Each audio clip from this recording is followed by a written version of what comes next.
Show! All right.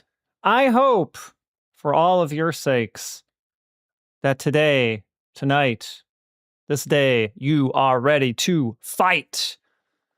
We'll have to see how many games we get through tonight, because we got a lot to cover, as it turns out. Namely, two, count them two, Fist of the North Star games, not just games, fighting games on the Super Famicom. So you may think, oh, it's only 2 games. We usually play 3 games in a stream. What's the big deal? Well, I am here to uncover to you the secrets, the deep hidden secrets. Well, hidden to the English-speaking web anyway, at least as far as I can tell. I'm sure someone documented them somewhere. But I sure couldn't find them in English. I had to scour the Japanese internet. Whoa, everybody's showing up at once. Red Spectra, Kellen Winslow, Chibi UFO. Hello, everyone. Welcome, welcome. I hope you are ready to fight, because that's exactly what we're going to do. There's going to be, not that there isn't a lot of fighting in any single Fist of the North Star game, but there is especially a lot of fighting in these ones. Sick Hokuto tech. That's right. Get ready for it. And you know what? Why are we prolonging this, right? Let's get right to it. Once I hit the right buttons, of course. All right. Well, our last game, actually, we had was 1992. It was a Japanese role-playing game. Maybe you've heard of them. But this one is not. This is also from 1992, but this is Hokuto no Ken 6. Gekitō Denshōken Hao no Michi. Fierce, how would I translate this? Fierce battle of the fists of the successors, path of the supreme ruler. There wasn't fighting as such, was there, in that particular game? There was sort of fighting, kind of sort of fighting. All right, look at this lovely title screen that we have here. Let's maybe turn up our volume a little bit.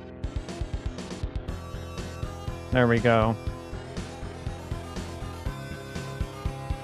The post-apocalyptic setting of the RPG Hokuto no Gen games is reminding me of the Metal Max games. That's a good point.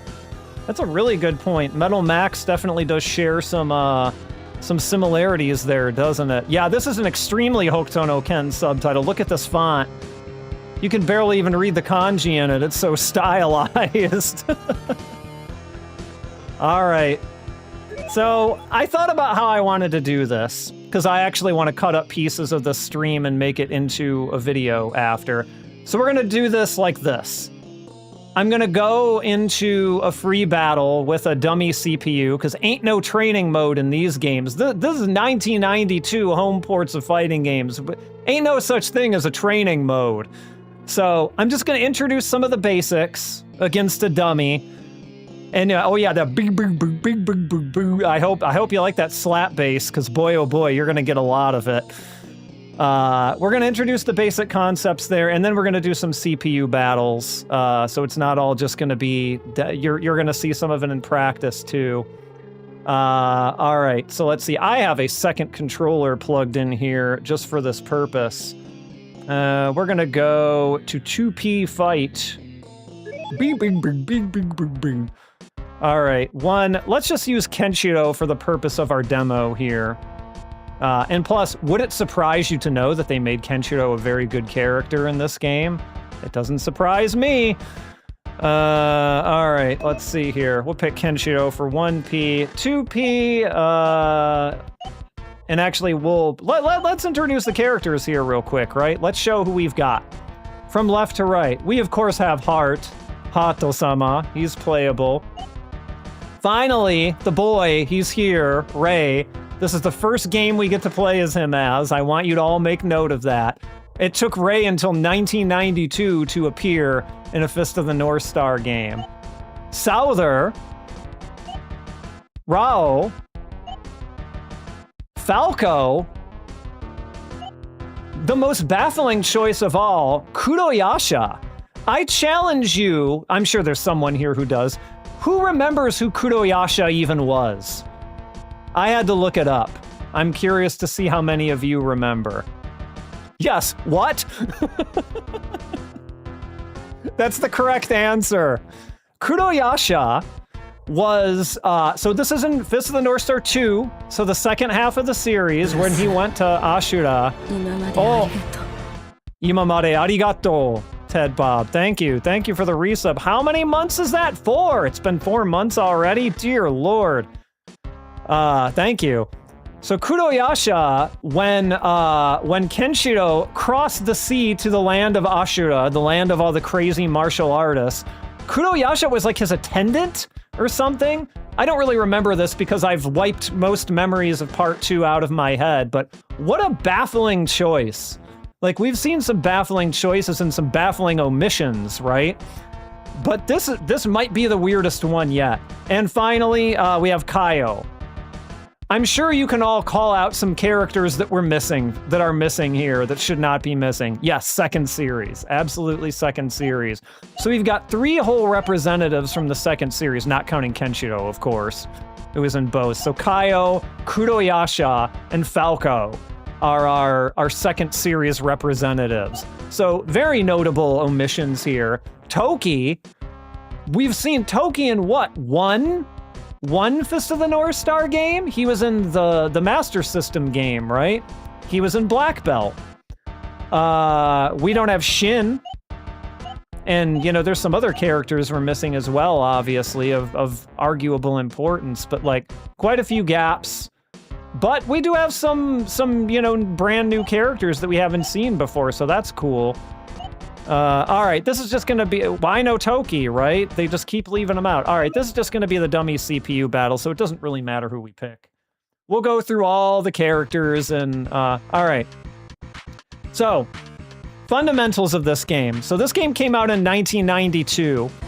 Kenshiro can do a little dance here, by the way. That's not a mechanic, that's just a thing you can make him do. Hold on, let me actually turn this down a bit after all. There we go. That's about right. All right.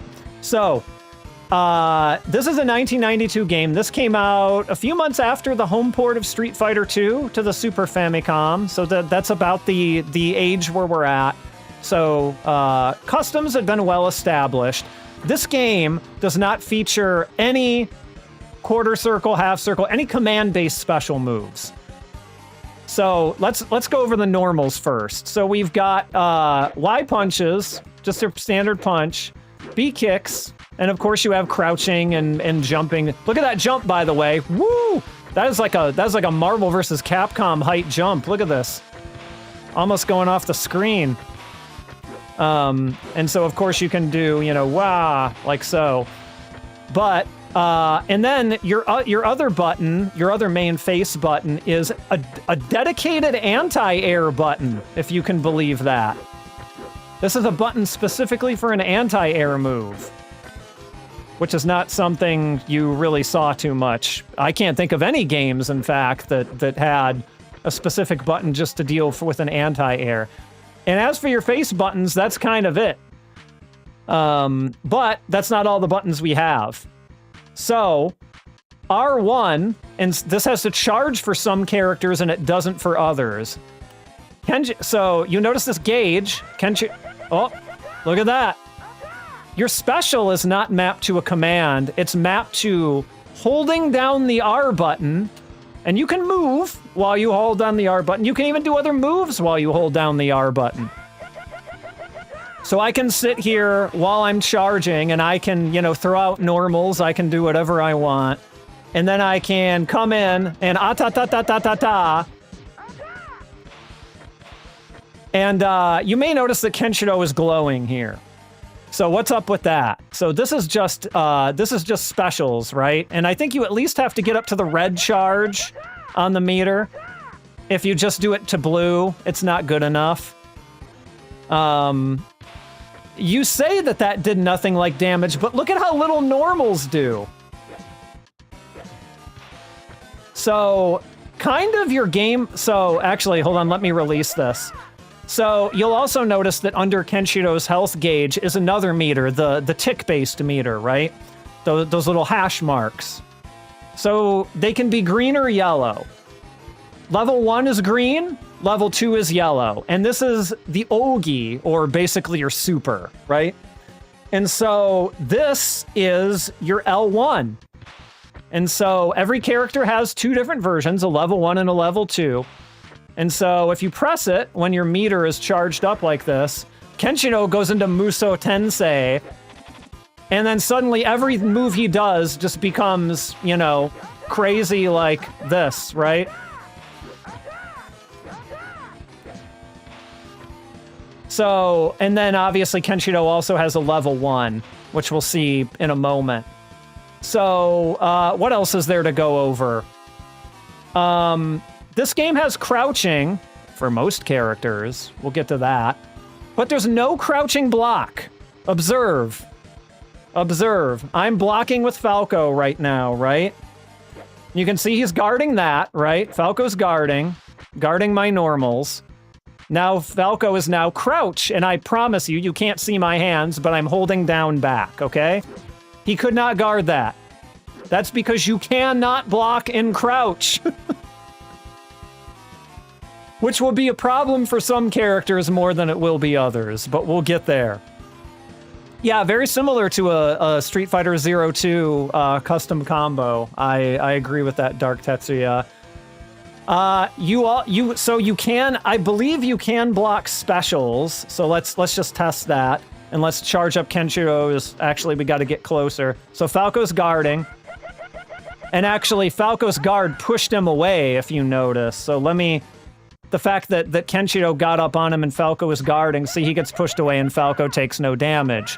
So you can guard those. You cannot guard the Ogis. You cannot guard like a Muso Tensei. Those are unblockable by anyone.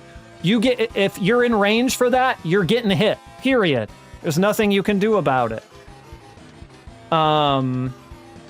So what does that mean? Like, what is a strategy for this game, right? Like, how are you supposed to play this? Well, I mean, jumps are obviously very strong, right? They're very fast. They go very high. You can really kind of mix up with this thing, with this. And so, really, you always want to be charging your R. By the way, some characters can get their R out instantly, but most of them have to charge. We'll look at least a little bit at each character. We'll try to. And so you want to be kind of throwing out normals as you go up. Boom. You do the ah-ta-ta-ta-ta-ta-ta. And then basically you just go for your super as soon as you can get it. And that's it.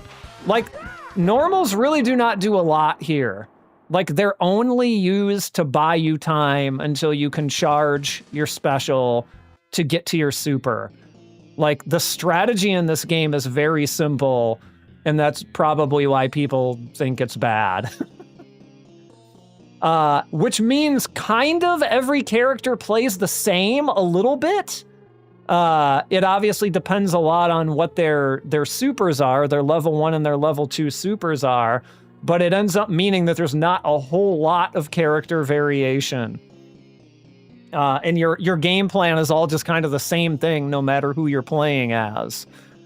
Wow, this game is so sad. I also feel sorry for kids who got this instead of Street Fighter 2. Little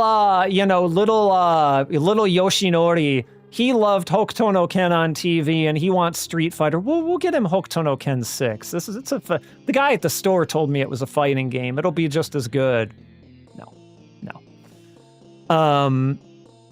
Yeah, I mean, definitely, right? The rules for fighting games were still being established at this point. That's 100% true. So maybe, I mean, we'll look at Famitsu later and see what they say, right? But it's true that, like, it was still a little bit Wild West. Like, yes, Street Fighter 2 did things one way, but this was still fairly early days for Street Fighter 2, right? In the arcade, you still only were as far as Champion Edition. You hadn't gotten any further yet, and we'd gotten the home port of vanilla Street Fighter 2, and that was it. And, you know, you had some early SNK stuff and things like this, right? But it was still pretty early days, for sure. Okay, well, shall we try some matches here? And I will pick every character. I won't try and go through the whole game with every character, but we will try and go through as much of the game we can get through with with at least one character. But I want to show off everybody a little bit. Yep, Fatal Fury. And Fatal Fury was its own weird, you know, its own special child, right? All right, I mean, probably we just start with Gekitō, right? Why not just start with the basics, and we'll showcase the other ones after.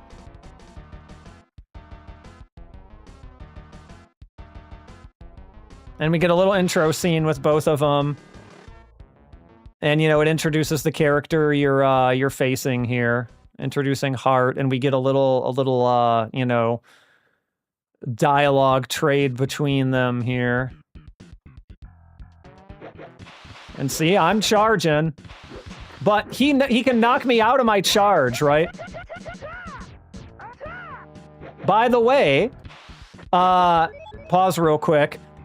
I should also say that they sort of inherited the shit from some of the early Hokuto no Ken action games. So one of the reasons this isn't super competitively viable, I mean, there are many reasons, but it's because certain characters are immune to certain things according to the story. For example, I would like you to note that my standing punches do not hurt Heart. His stomach is just absorbing them. My Hyakuretsuken hurts him, but my regular punches do not. My kicks do. Because that's how it happened in the show, right? And then we're gonna go... Yep, that's his level 1. And so it's a projectile. And so really, you just kind of keep looping this, right? And Heart's got his... I walked into it. And see, you get weird interruptions, right? Like he interrupted my special up, and that's just a special, so he can block that. And now I got punished for it. Heart's actually probably going to take me out here. Yep.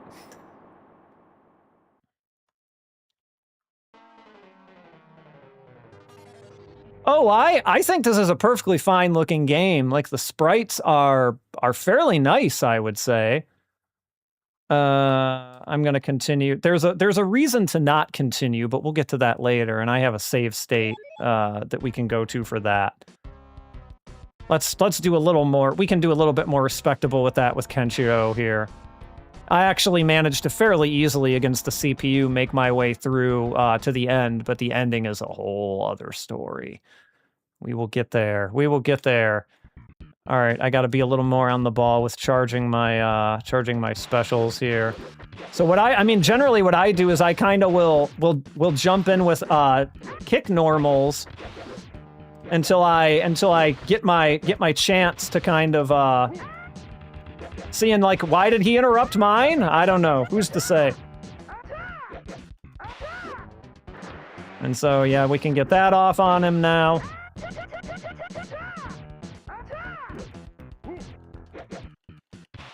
Oh, and I think I lost. And you can probably notice, but your gauge depletes based on taking damage. Like, so an opponent can run out your gauge fairly easily, to be honest. Like you have meter 1 minute and you don't the next, just because. And Kenshiro's obviously very limited by range on this here. Oh God, Heart, get away from me! I'm not doing a great job here, am I? Oh, and he jumped it. And look at that, he's just a pixel out of range, and so I get punished for it. Yep, there I go again. Maybe we need to start with another character and come back to Gekitō, huh? Maybe this is the game's way of telling me that that we need to really check out the one who we're all here for, right? I think you know who I mean.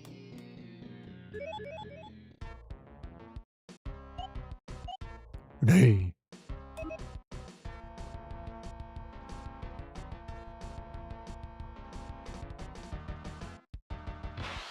Surely Ray can beat Heart. Surely. All right. So Rei, everyone really has some unique things about them. So his movement is very fast, as you can see. He has a projectile as his special, which is good against someone like Heart.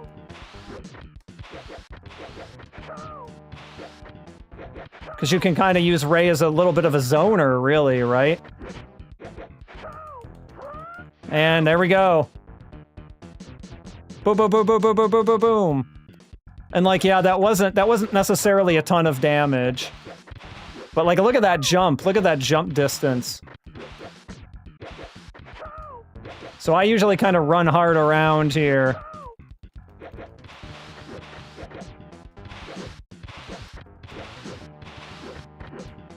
Hit him with normals. Give him my fireball when I have it.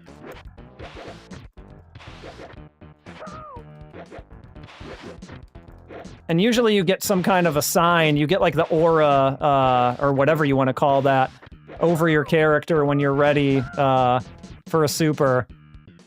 Oh, he definitely could have killed Hard in canon, for sure.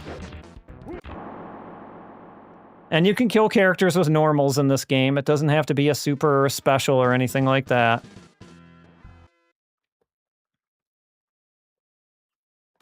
I knew Rei could do it. We all had faith in him, right? By the way, speaking of immunity moves, Rao is immune to Rei's level 2 super because Rei used it on him in the show and it didn't do shit to Rao.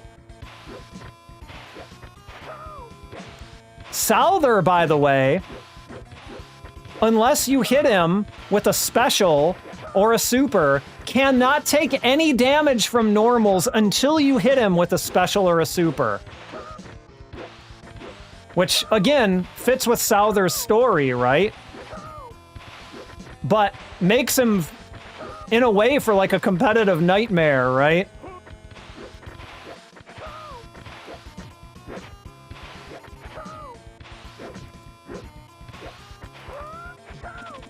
Gotcha. Yeah, I believe they were, so this is the showdown we've all been waiting for, right? It never got to happen in the show, because we had Shu, right? Shu was the one the Nanto user who Souther made build the temple, right? The temple or the pyramid, sorry, that we're seeing behind us here.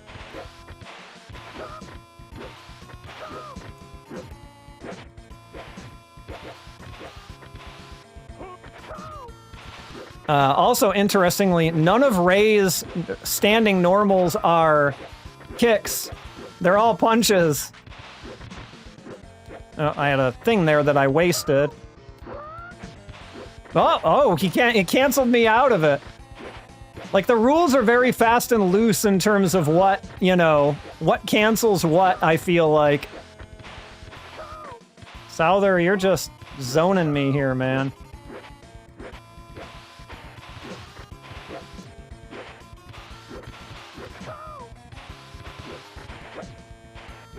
I really could have used that super meter right about then. Yep, Shu saved his life.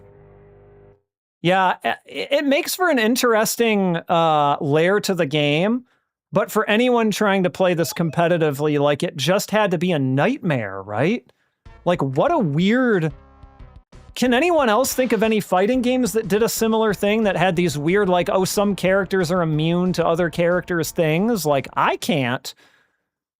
Maybe there's something else out there that I'm forgetting. But, like, these games have such a history of leaning into, Fist of the North Stars, those special things about the game, right?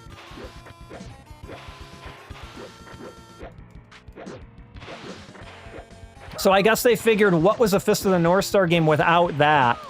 To which I would argue, I don't know, maybe, yeah, you're like, what is this game, broken? Like, if you're trying to, like, punch Heart with Kenshiro or something, like, why isn't this working? This is so strange.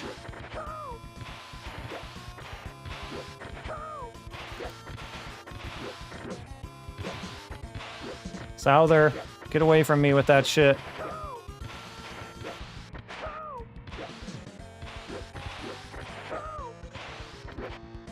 Ah, I knew he was gonna hit me with it.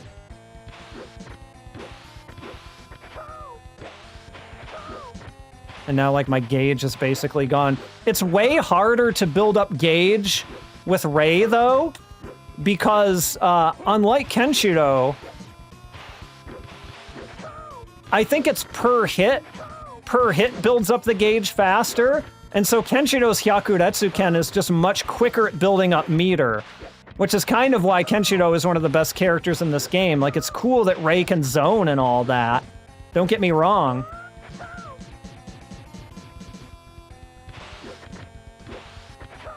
But, like, he has a lot harder of a time building meter as a result, right?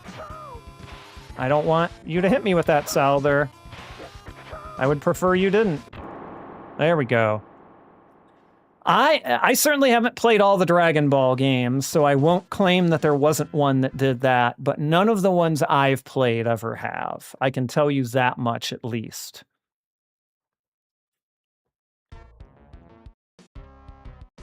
Here's Rao. We all know how this battle ends. Like I said, I actually can't... I have to remember not to do my level 2 on Rao because it just won't damage him. It will do nothing. Maybe I'll do it once just to show. If Rao doesn't just immediately obliterate me here. Yeah, Rao also has a projectile.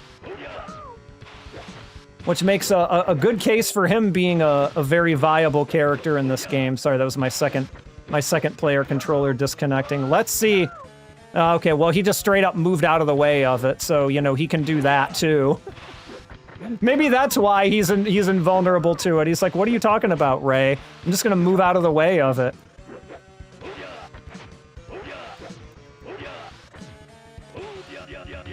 Ah, I walked into it.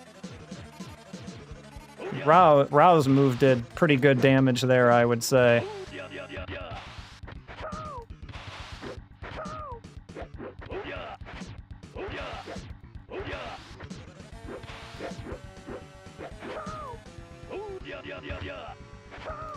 No, you have this projectile, please, Rao. Please?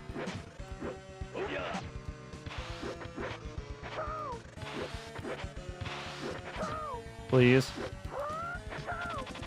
And see? Oh, wait, that must not have been his level 2, my bad. Because that one damaged him. But I can promise you that his level 2, in fact, does nothing to Rao. I don't think my gauge was built up enough to be the level 2. Naruto Ultimate Ninja Storm did limit you on what you could do based on story stuff. Ah.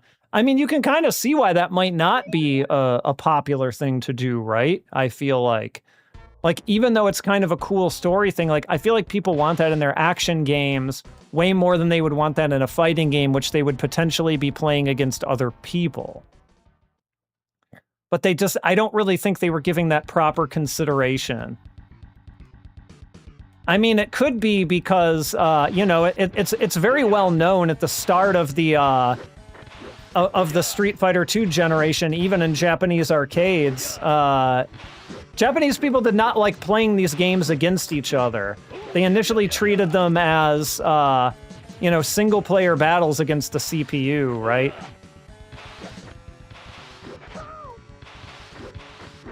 So it might have been a little bit of that mentality going into things here. At this point, I'm just trying to do whatever I can to deal damage to Rao.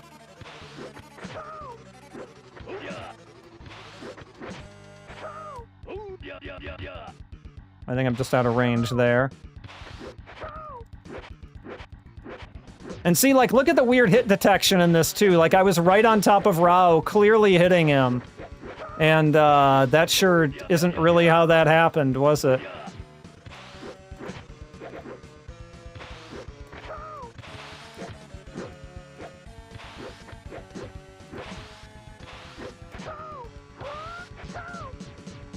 I don't think this is going to be enough to get me the win, though. Nope. Yeah, you really get no hints, right? Let's look at some other characters. I think Ray is pretty all right in this. It's kind of cool that he's a zoner. But unfortunately, as a zoner, it's just a lot harder to build meter. Like Kenshiro's Hyakuretsuken is kind of where it's at in terms of that, which is why I suspect he might be the most powerful in this. We'll get back to Kenshiro in a minute. Let's look at some of these other weirdos, right? Like, let's look at Heart. Now, Heart, as you can imagine, he's got large hitboxes. Why shouldn't he? But he's surprisingly quick for a guy his size, I would say. Like, you might think they make him the slower grappler type character or something, but I feel like that archetype wasn't quite there yet. And so look, he's got really big buttons, right? But he can't crouch. Heart cannot crouch. And also, Heart's special comes out instantly. It's this chop. He does not have a charge like Ray does or like anyone else does. It's just instant.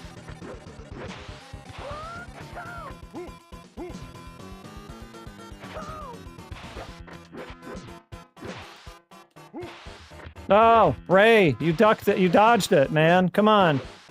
What are you doing to me here?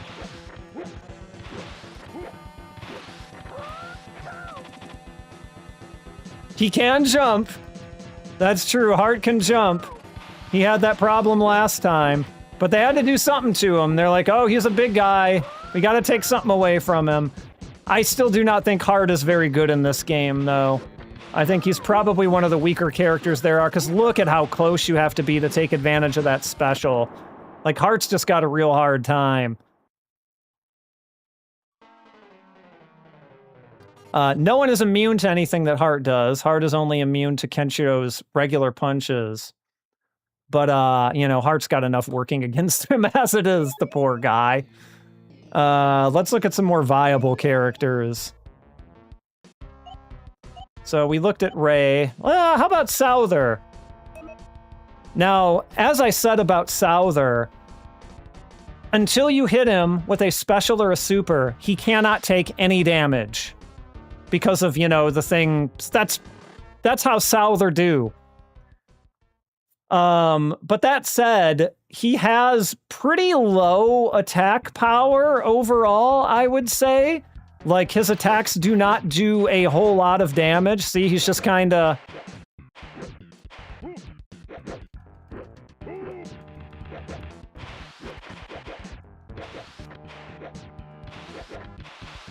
And, like, that's his special. I actually am just now realizing this. That teleport is his special. But, like, the interesting thing about it is, like, how... If it's just a teleport, it inherently does not do any damage. So, like, he's actually gonna have a difficult time building gauge. Building meter. I actually want to try him again, because... I'm just kind of coming around to this realization that, like, boy, if he doesn't have a special to get him to build his meter up, what can he even do?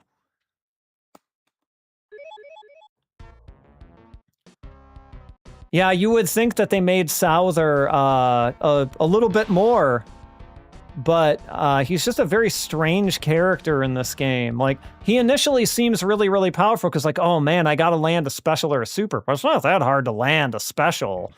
I mean, it really isn't.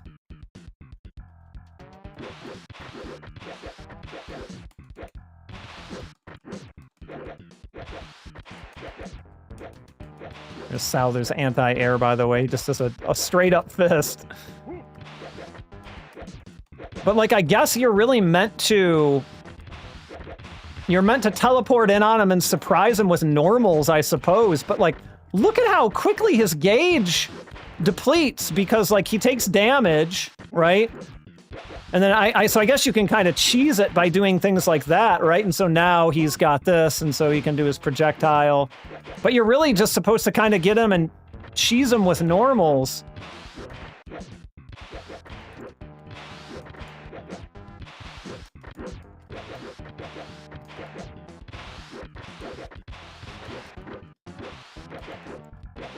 And you gotta really get your spacing right for his teleport, too, because...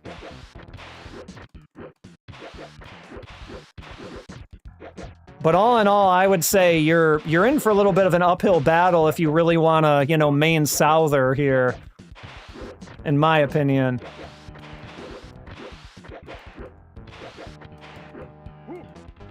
Oh.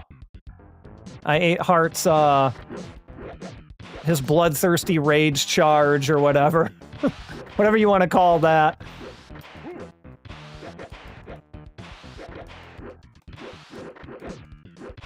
Yeah, and his normals are pretty stubby, I would say, in general, so Souther doesn't have a lot going for him here, I wouldn't say. I would really love to know if at some point there were ever tournaments for this. I was not really able to find any confirmation of that. I want to try to get his level 2. But see, his gauge just depletes so quickly when he starts taking damage. And like, it takes you forever to burn down someone with normals, right? I mean, look at how... Wow, that's a shit... They even give Souther a shitty projectile, too, on top of it. Nope, nope, nope.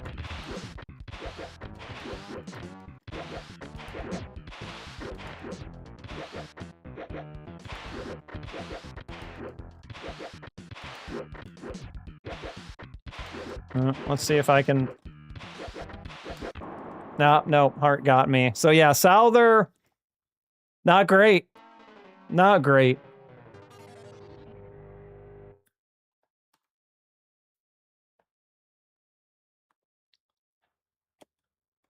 We will not be continuing with Souther. But we got some more characters to look at. Let's look at Rao. Rao's got to be good, right? And it turns out he is pretty good, but he does have a problem.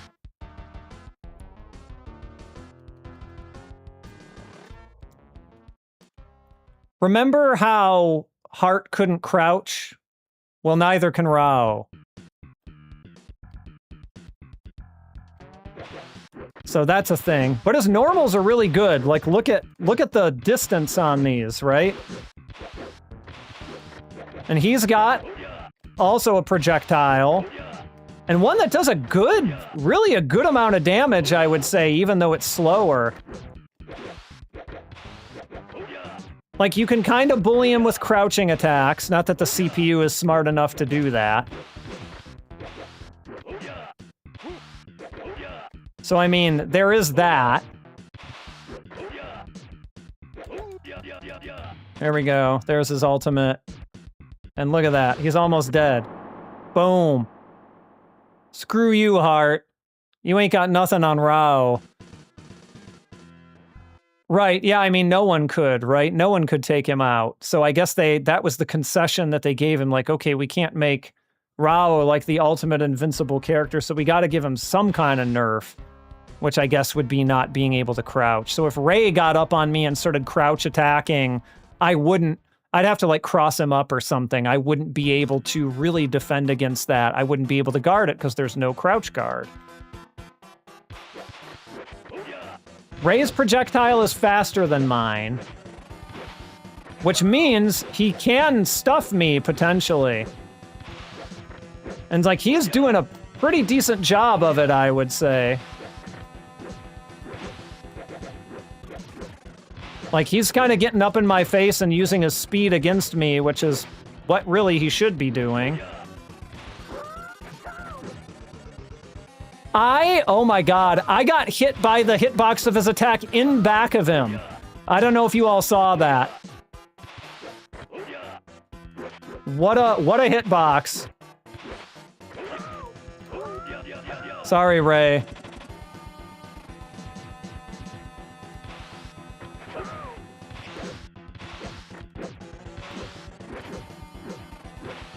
Yeah, I think there's an argument for Rao having the best normals in this game. So, like, if you're just into, like, fundamentals, like, you're probably gonna do pretty well with Rao. And, like, he's got a projectile, he's got good damaging supers. So I think along with Kenshiro, there's a good case for Rao being one of the better characters in this game. He doesn't build meter quite as fast as Kenshiro does, if you can get his punches off, but I think Rao is right up there for, you know, King of the Hill. And we hit him with a special, so...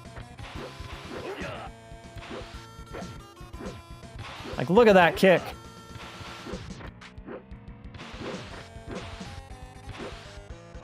Get out of here, Sao, there. He's gonna get on the other side of it.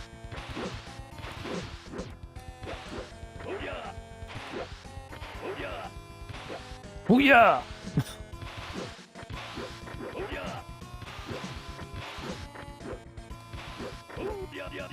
And I didn't... Yeah, that's the other thing about this game, is the characters don't always turn around the way you're used to in, like, Street Fighter. Like, sometimes there's, like, weird delays in it. So you can definitely get on, and that's also why I guess you could cross someone up more easily if there was someone like Rao who can't, duck. Yeah, I think Rao was pretty good in those Musou games. It's been a while since I played them. I'm actually quite looking forward to revisiting those a little bit later down the line here. So far, Rao's getting us the furthest. Who would have guessed, I suppose. Rao is an Ashura now. It's canon, everyone.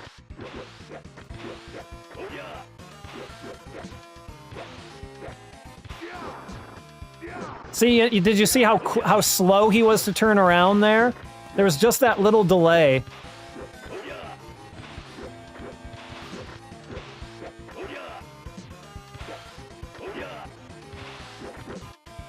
Falco, you're gonna try and... Oh, I think I avoided it. Oh no, what? Falco.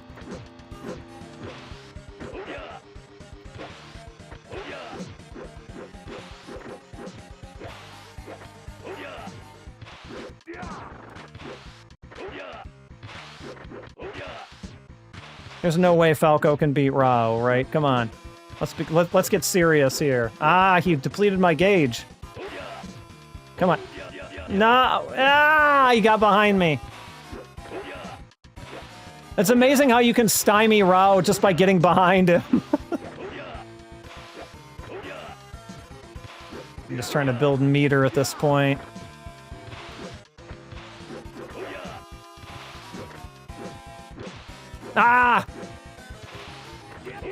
Just hammering that button. What? What? That's bullshit. But I love how Rao dies. Wait for it. As is befitting of a man of his stature, he just turns into a statue. All right, let's try that again. We can't accept a loss to Falco. That just won't do.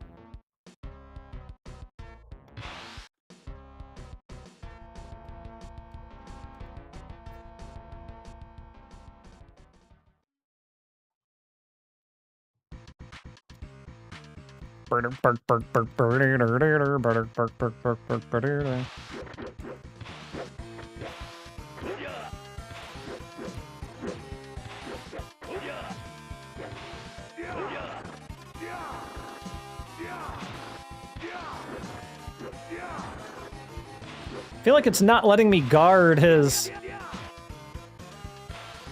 projectiles, which is strange. Does Rao have any? Okay, no. Maybe I'm just being dumb and not holding guard when I'm supposed to. And yeah, the thing is your gauge can just be taken away at a moment's notice, right? You really have to endeavor to use it when you've got it. I forgot that one was ranged.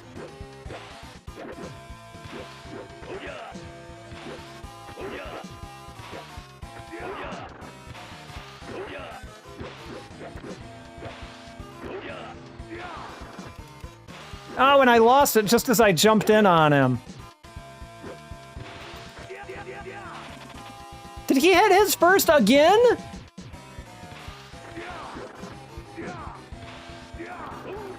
There we go. Taste your own medicine, buddy. That'll do it. That'll do it for Falco. Ooh. Is it better? Oh, wait, no, it won't. He's not dead. Okay, now he's dead. That's what I get. That's what I get.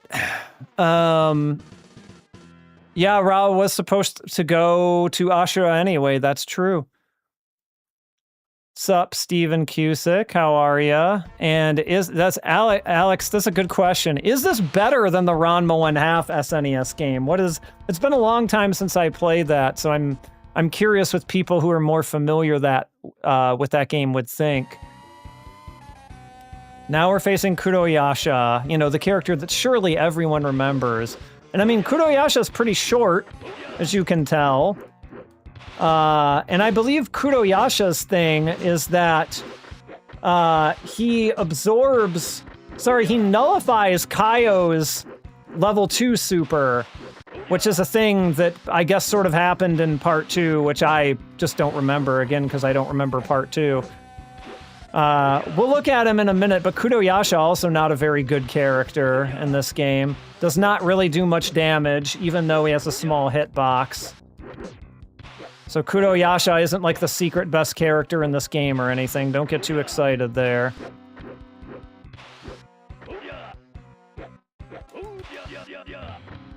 And that just completely didn't hit at all. But that hit.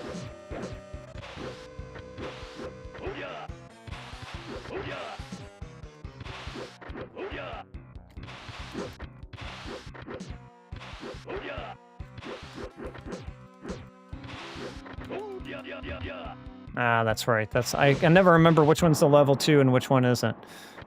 That game was slightly better only because there wasn't any of the weird story stuff in it. Yeah, that's fair enough. It was more just like, you know, you can talk about its quality, but it was just more of like a regular fighting game, right?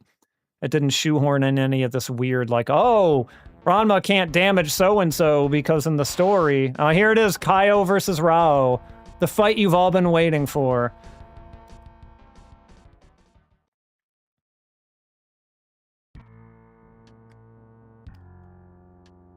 Oh, thank you. Yeah, it's I'll show it off in a minute. It's a parody of Jaws, actually. It's the Japanese clothing company Hardcore Chocolate released it quite a few years ago at this point. And I have had it ever since. Ah, I got his gauge too, so it's fine. Ah, Kaio. No, my God. Oh, that's right. His level 2, Kaio's level 2, insta-kill. Like, how is that good for competition? An instant kill level 2. Let's continue once. See if we can beat, if Rao can beat his brother.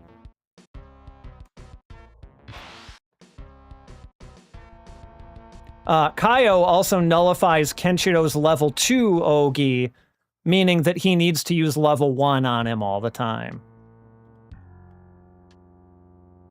So all these things you have to remember if you're, I guess, effectively going to play this game, right?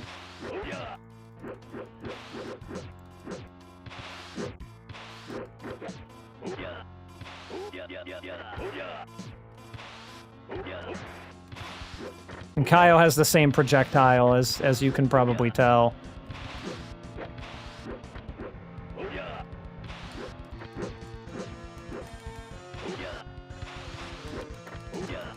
Why is that not coming out?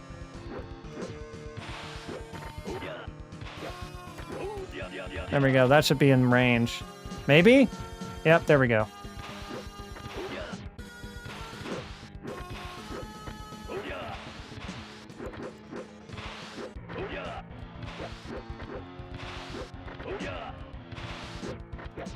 Oh no, he's got it.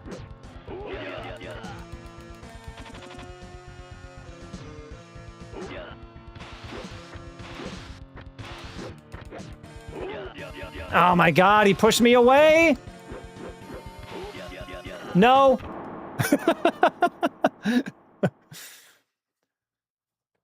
Yeah, the Arc System Works fighting game is its own little thing. Its own special thing. We'll get to that in a stream fairly soon. And of course, Kenshiro is the final boss for Rao, because why wouldn't he be? Even though it doesn't really make sense, because, like, Rao would go to Ashura and fighting Kaio before he fought Kenshiro? That's a little weird.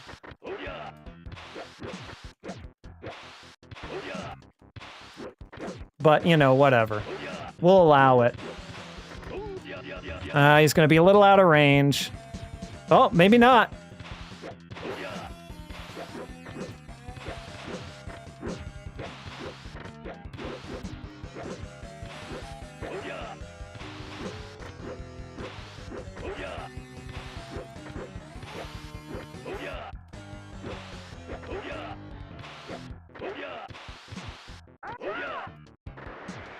Oh yeah, you're gonna use your projectile guy, I know. I almost had it. There we go. Boom, boom. Why? How come that didn't kill him? There we go. Yeah, I remember hearing about the original Naomi board being ported to the yeah. I remember hearing about that port. Yeah, I like that game too. I need to brush up on it. Now you get to see an ending. Because we kind of sort of beat it with Rao. Before we switch games, I'll show a little bit of a hidden thing off. But we'll finish looking at the other characters briefly first. I have the PS2 game.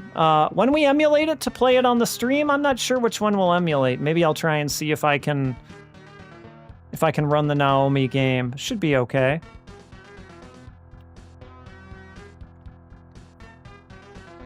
I gotta practice my infinites in that game, though. It's been a while. It may not surprise you to know that this is a much more straightforward and basic game than the Arxis game, so I won't be able to necessarily show off every single character when we get to that game. But, you know, we'll try our best to do it justice. Because you actually have to play that one like a real fighting game, sort of, you know. A fighting game that has a lot of infinites.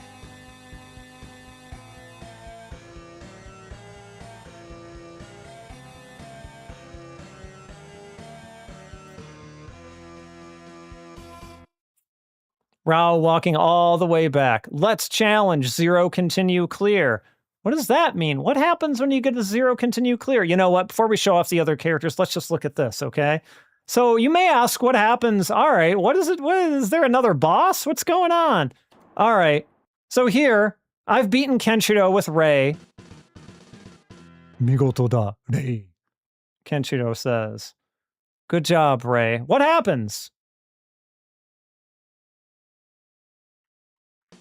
It's Dark Kenshiro, everyone. He is the shadow that lurks in Hokuto. You know, the real character Dark Kenshiro, who can do his level 2 instantly. Instant level 2. So it is very, very difficult to beat this boss. I have not successfully done it. And honestly, Rei is probably not the character to do it if anyone can. Sorry, Rei, but that's just facts, man. I gotta be honest about it. Your gauge is just way too hard to build up. Oh yeah, it's definitely SNK boss stink. For sure.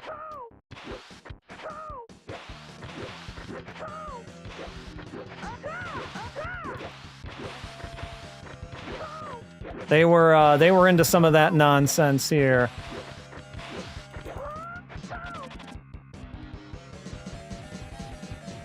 And I mean, I'm pretty sure everything does less damage on him as well. I'm pretty sure that does not do the amount of damage it would on, someone else. But it is what it is. Let's just see if we can... Oh no. He's got Muso Tensei. Okay. Come on, give me Gauge. Come on! Come on!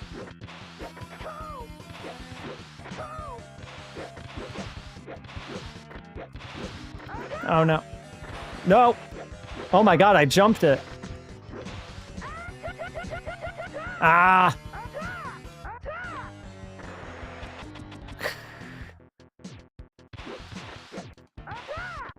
Oh, I was gonna say, I thought I was gonna take the hit from that just because. Come on! Come on! Come on! Yes! Crotch punch by Ray for the victory! This is my original character, Dark Kenshiro. It's 50 times stronger than the regular Kenshiro Do Not Steal. My god, Chibi UFO. I don't think the ending is any different. Do I like Ray's very, like, vigorous jog? Yes, Ray is officially the strongest. He's the only one. Rao could not beat Dark Kenshiro, but Ray did. Strongest character. How, like, it's very, like child logic, right? Like, you think Kenshiro is the, you know, it's like infinity plus one, right? It's like, but this is Dark Kenshiro, and he can totally beat the crap out of regular Kenshiro because he's dark. Yeah, evil Jesus, that's what he is. Now he can marry Mamiya and be happy, it's true, he's won. He's beaten everyone. This is the ending that Ray deserves, everyone. We should all be happy for him. Mamiya does not appear in this game at all, as you even... I don't think she's in... The backgrounds are actually much more interesting in the second game, because they actually have characters and things that appear in there. I believe Mamiya does technically appear in the second game. Yeah, the Game Boy game, which was what, last stream we did that one? Definitely less to that game. There was a lot less to it. You are a super player! That's what you get for beating Dark Kenshiro. Ray gets a pat on the back. Shoo! And is told that he's a super player. All right, let's look at our other. Yeah, she fought. It's very weird how, like, written out of all these games Mamiya was until, like, much later, much later. We got a couple other characters to look at though. Let's just take a quick peek at them, shall we? So, I guess we got to look at these jokers from part 2. Let's look at Falco. Honestly, there's not really much to Falco. He's not, nobody cancels any of his stuff. He doesn't cancel anybody else's stuff. So Falco's a pretty safe bet in that way. I believe the only thing I noticed with him is that, let's see. He can kind of, look at this. He can just kind of do... His kick normal is very, very funny looking. He also is one of those that has an instant special. It's just this kind of close-up thing. I thought Falco was doing is this his? Falco was doing projectiles as the CPU. I noticed earlier. So how was he doing that? Oh, heart discharged me. If that's his thing, or no, I'm hitting the wrong button, aren't I? Oh my goodness. Okay, I'm dumb. I was hitting his anti-air. So yes, his thing is a projectile. This little bitty projectile. And then Falco's like, I mean, he's actually a pretty decent character, I'd say. All things considered. Like that, his normal isn't that bad, that kick. It's got some range to it. His projectile's very fast. Like you could do worse than Falco. Yeah, he's got the crane kick. He's hoping you're just gonna walk right into it. Thunder Force AC? I know Thunder Force AC. I didn't know specifically what, that it was running on System C2. I will admit. He should have the Stars and Stripes special attack, right? Yeah, he's very more distinctly less American in this than he was in the actual show. See if we can go a little bit longer with Falco here. I mean, I won't be upset if Falco can't defeat Ray, because Falco does not deserve to defeat Ray, in my opinion.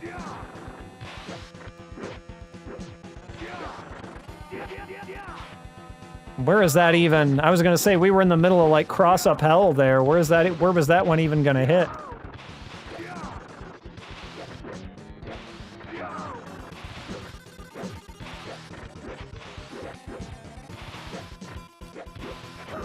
Ray is so fast that he robs me of my meter before I even realize it.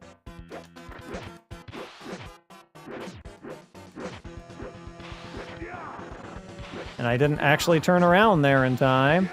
Good job, Falco. You're fast, but you're not fast enough for Ray.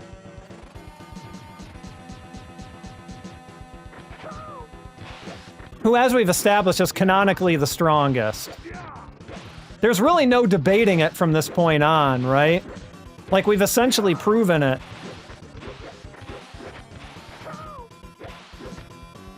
Man, if you can just keep harassing people with Ray, like, I feel like he makes a pretty decent character. I feel like I was just not really being aggressive enough with him. Because he was pretty much shutting me out from having much gauge throughout most of that. Thunder Force is great. I'm more inexperienced with that series than I would like to be. I need to learn some of those games. 3 and 4 and the like.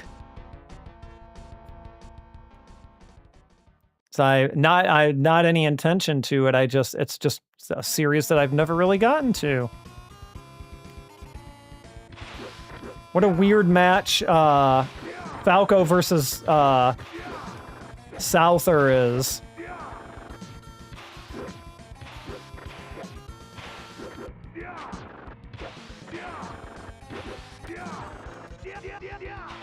Boom. Take it, Souther.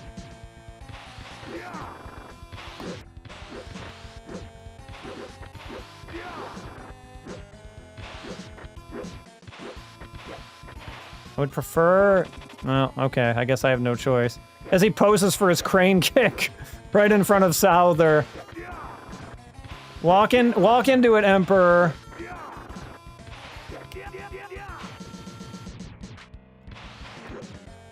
Please?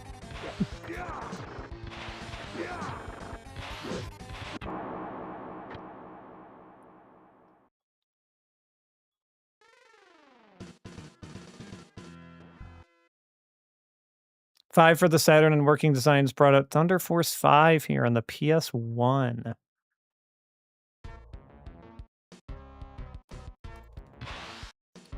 Falco versus Rao.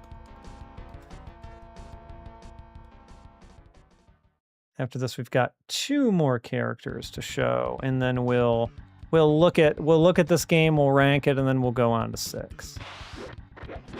6, it will be a very different experience from this, and I'll be interested to see what people end up thinking of it. There we go. There's a good implementation of the crane kick.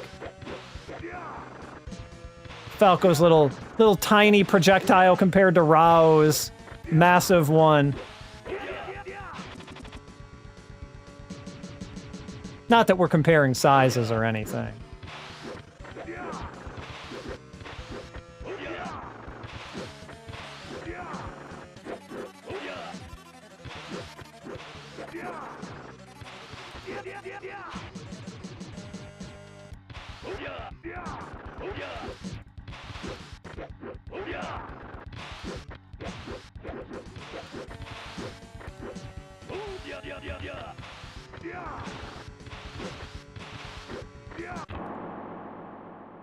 Well, I guess Falco beats Rao. When you beat him as Kenshiro, before he goes into his statue thing, he does say, Waga shogai ni ippen no kuinashi, just like he's supposed to.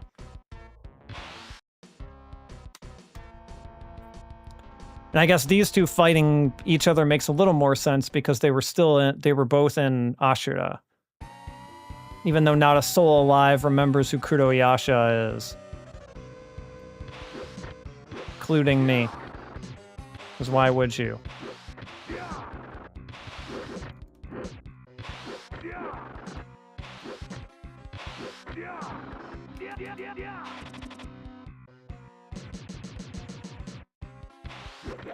Yeah, I feel like a lot of people hold up Thunder Force's Big Point as its soundtrack.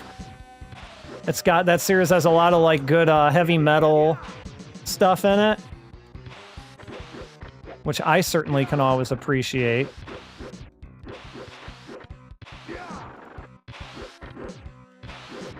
You're not alone. I don't think anyone here remembered him. I didn't remember him. I had to look him up. Apparently he was Kenshiro's like retainer who like accompanied him through Ashura in part 2. I had just completely... Right, exactly. That is the correct place to stop. Nobody needs part 2. Nobody. Not even Kaio. AKA Inferior Rao. I said it. I'm not going to take it back.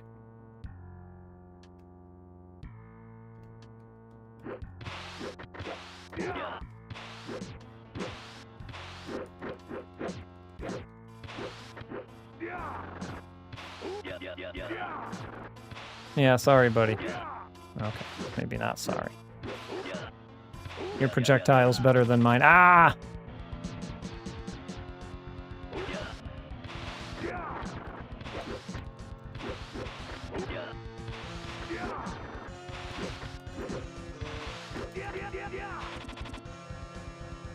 Ba-ba-ba-ba-ba-ba-bong.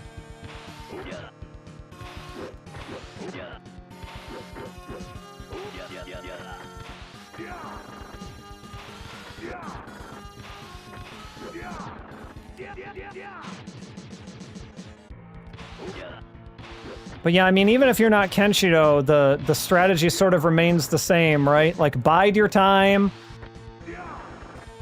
until you got that super and use it. You know, save up for your level 2 if you want.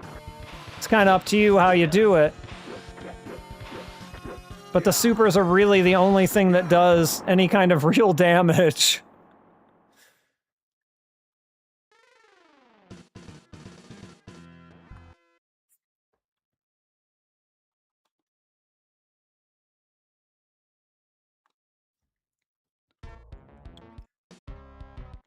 Wow, we might actually clear this as Falco. I did not expect that.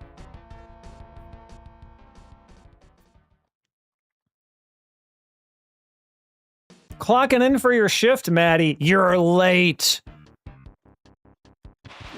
I gotta take that out of I gotta dock your pay. No, we are just exploring the wonderful world of the Super Famicom Fist of the North Star fighting games, and now, we got unexpectedly far with Falco. We cleared the game with Ray and defeated the true last boss that you get if you don't continue, which is Dark Kenshiro. And so Ray, officially the strongest character in Fist of the North Star history, just as I would have it. So things are going great here. Everything's coming out Ray.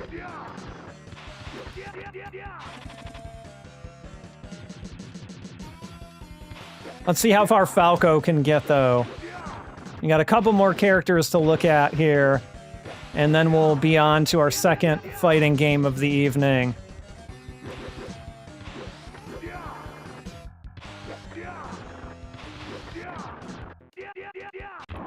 But yeah, there's dedicated buttons for Super and Special. The game only has 3 normal buttons. So you're just kind of charging up your specials all the time until you can get to supers, and like that's kind of the name of the game here. All right, I don't think we continued with Falco, so here's Dark Kenshiro. Here he is. He can do an instant level 2. We somehow managed to beat him earlier, but as someone said in the chat earlier, like this is some SNK last boss shit. He's a regular Rugal Bernstein.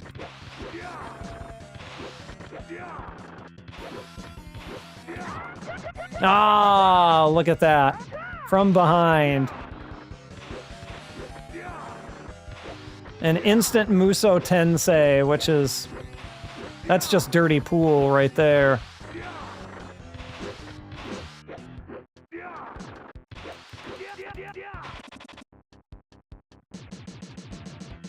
And of course we do barely any damage to him because it's Dark Kenshiro after all. Right? Yeah, how... yeah, exactly. It's complete comedy. That Falco... Even Falco is like, how did I'm not supposed to do this. How am I making it this far? This is craziness. And he's back into Muso Tensei, and I just don't think I can do anything to him when he's in Muso Tensei. So I just kind of have to wait it out, really. Ah, he got me with it. It was shockingly not all that damaging. But he's back in Muso Tensei again!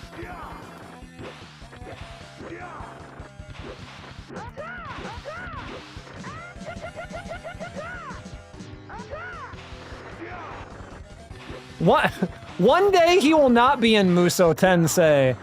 I don't know when, but one day. God, we all hope.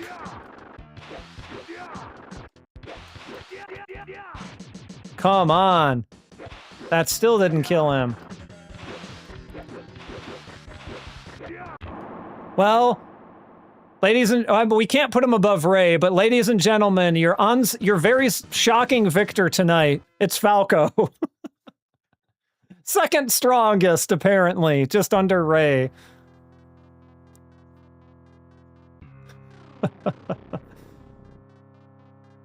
We'll look at our last two characters right after this. We won't play through so much as them, but I do just kind of want to show them quickly. Thank you, thank you. Falco accepts your graciously accepts your congratulations.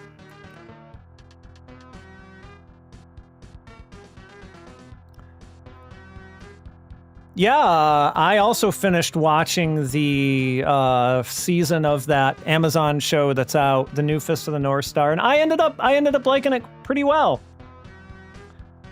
We reached just south of Jagi, so when it comes back in 2027, we're gonna be at Jagi, which will be exciting. You gotta love Jagi, right? He's just such a character.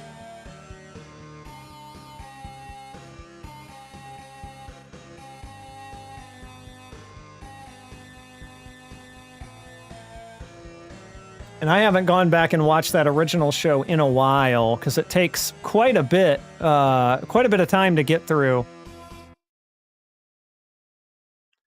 Yeah, and here we are. You're a super player for beating Dark Kenshiro. All right, 2 more characters to go. Let's blast through these last 2, shall we? Well, we've got Kuroyasha, who I'm afraid is not that worth playing, but we will briefly examine him. Yeah, Jagi's doing all the dirty work behind the scenes, right? Setting everything in motion against Kenshiro on like multiple fronts.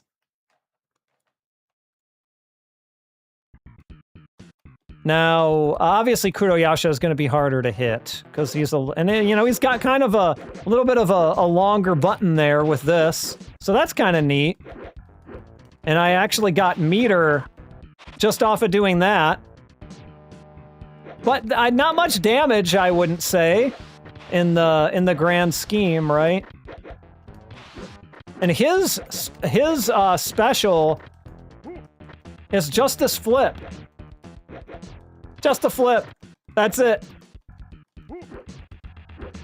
So honestly, you're almost better off poking.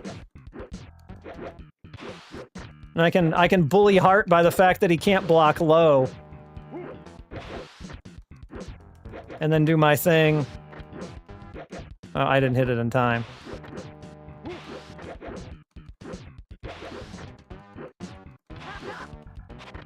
Oh, he jumped around.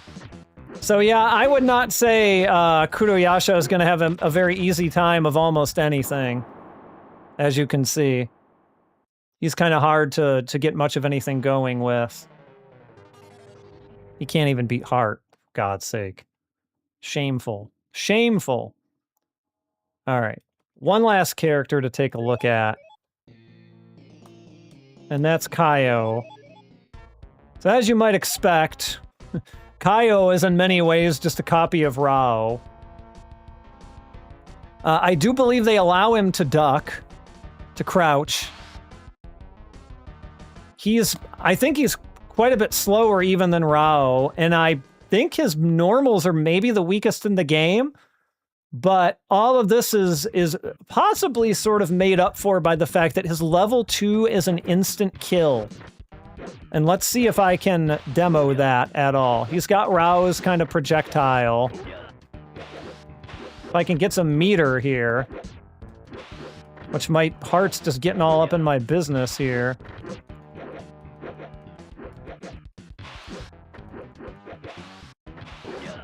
Kind of preventing me from building too much meter. We want yellow if we can get it.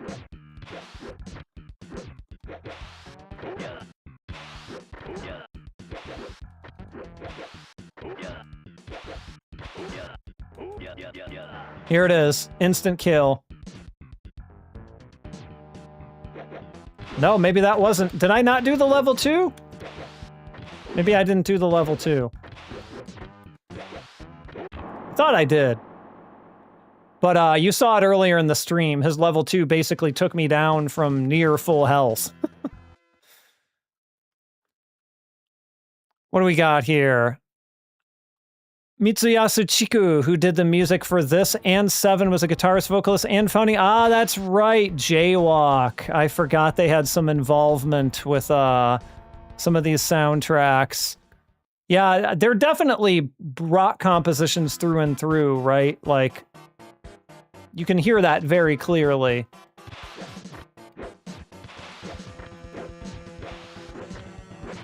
But Kaio, also, I would say Rao with his really good normals is probably a better bet. Even though he can't crouch.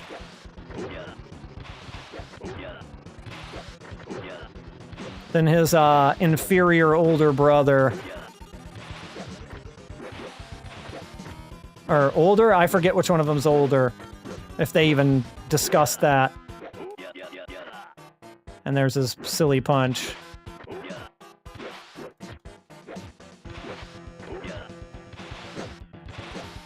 Yeah, I mean, Japan was not full of, but definitely had some history of musicians. Like you had, what's his name? The guy from Dreams Come True. Composing for Sonic also and the like. Wasn't Rao? Yeah, I think you might be right. I think Rao might be the younger one. It's been a while for me as well. Yep, that's when I think of Jaywalk, I think of Road Avenger. All right. And honestly, that's about what there is to show for this game. I've shown you just about everything. So, let's go over... I gotta do the thing, don't I? Hold on. Hold on. It's here somewhere.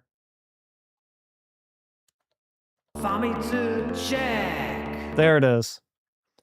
Yep, if we can put Gokta in Crisis Core, we can put anyone in anything. All right.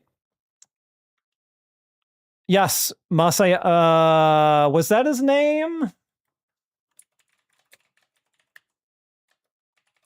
I am thinking of Masato Nakamura of Dreams Come True is who I'm thinking of. He did Sonic 1 and 2, was it? At least Sonic 1. I know that much. All right. I'm glad you love the sound cue. I'm glad folks made me do it because in retrospect, it was probably a good decision. Let's see. Let's make this big. 1 million. Sometimes it is, yes, especially when you're around, Maddie. It does turn into 1 million gawked. Hopefully there aren't that many gawks in the world. Yes, it does. I'll stand up briefly so I can show the shirt. Hold on. Yes, Fight Club, you can't. Surely you know by now how to pronounce. Well, I mean, before you saw it here on the shirt, how to pronounce Darius. Surely. All right.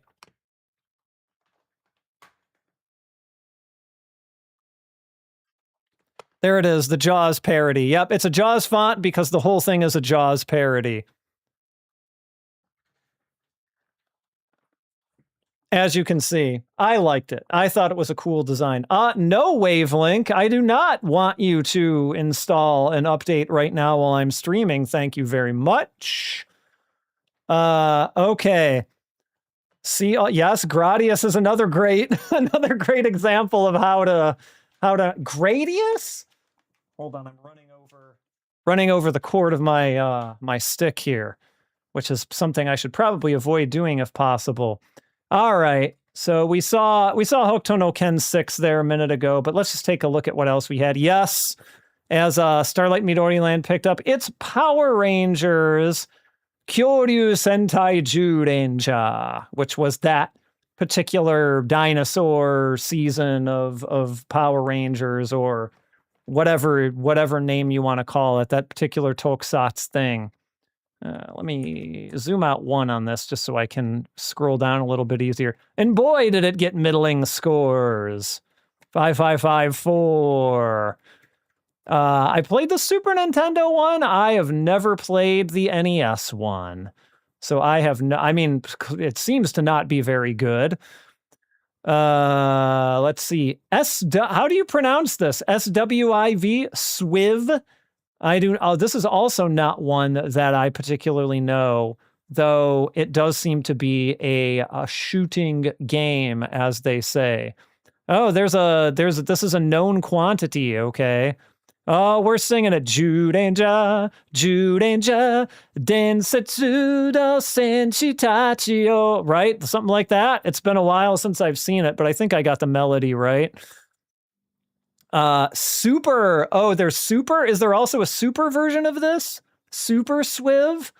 Oh, well, this is a Super Famicom game, so maybe did they release it here as Super Swiv or something like that? I'm kind of amazed I never played this, being a relatively, okay, with no number. I just pronounce it, okay. It's got that Swiv. It's got a whole lot of Swiv. Also got, I don't know, maybe not middling, above middling. Apparently, according to Rolling Uchizawa, this is a port of a foreign game, so maybe this is a Western-developed game. But I don't ever remember seeing this, to be honest, but he seemed to quite like it, where everyone else just thought it was kind of somewhere in the middle. You've also got Ferrari for the Famicom, which got not great scores. Again, we're in 1992 here, so I guess at the very no, sorry. I was looking at the wrong one. Yes, late 1992, but still 1992 nonetheless. Let's see. Perfect Blue. Yeah, I know what you're talking about with the tokusatsu stuff in Perfect Blue. I like Perfect Blue. Perfect Blue's good stuff. What else do we have? We have, what is this? What would that be?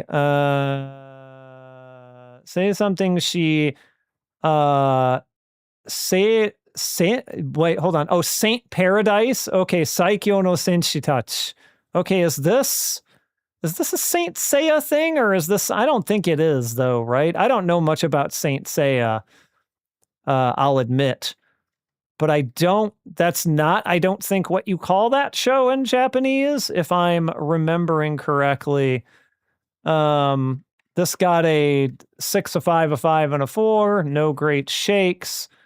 You've got Tumble Pop also on the Game Boy from Data East.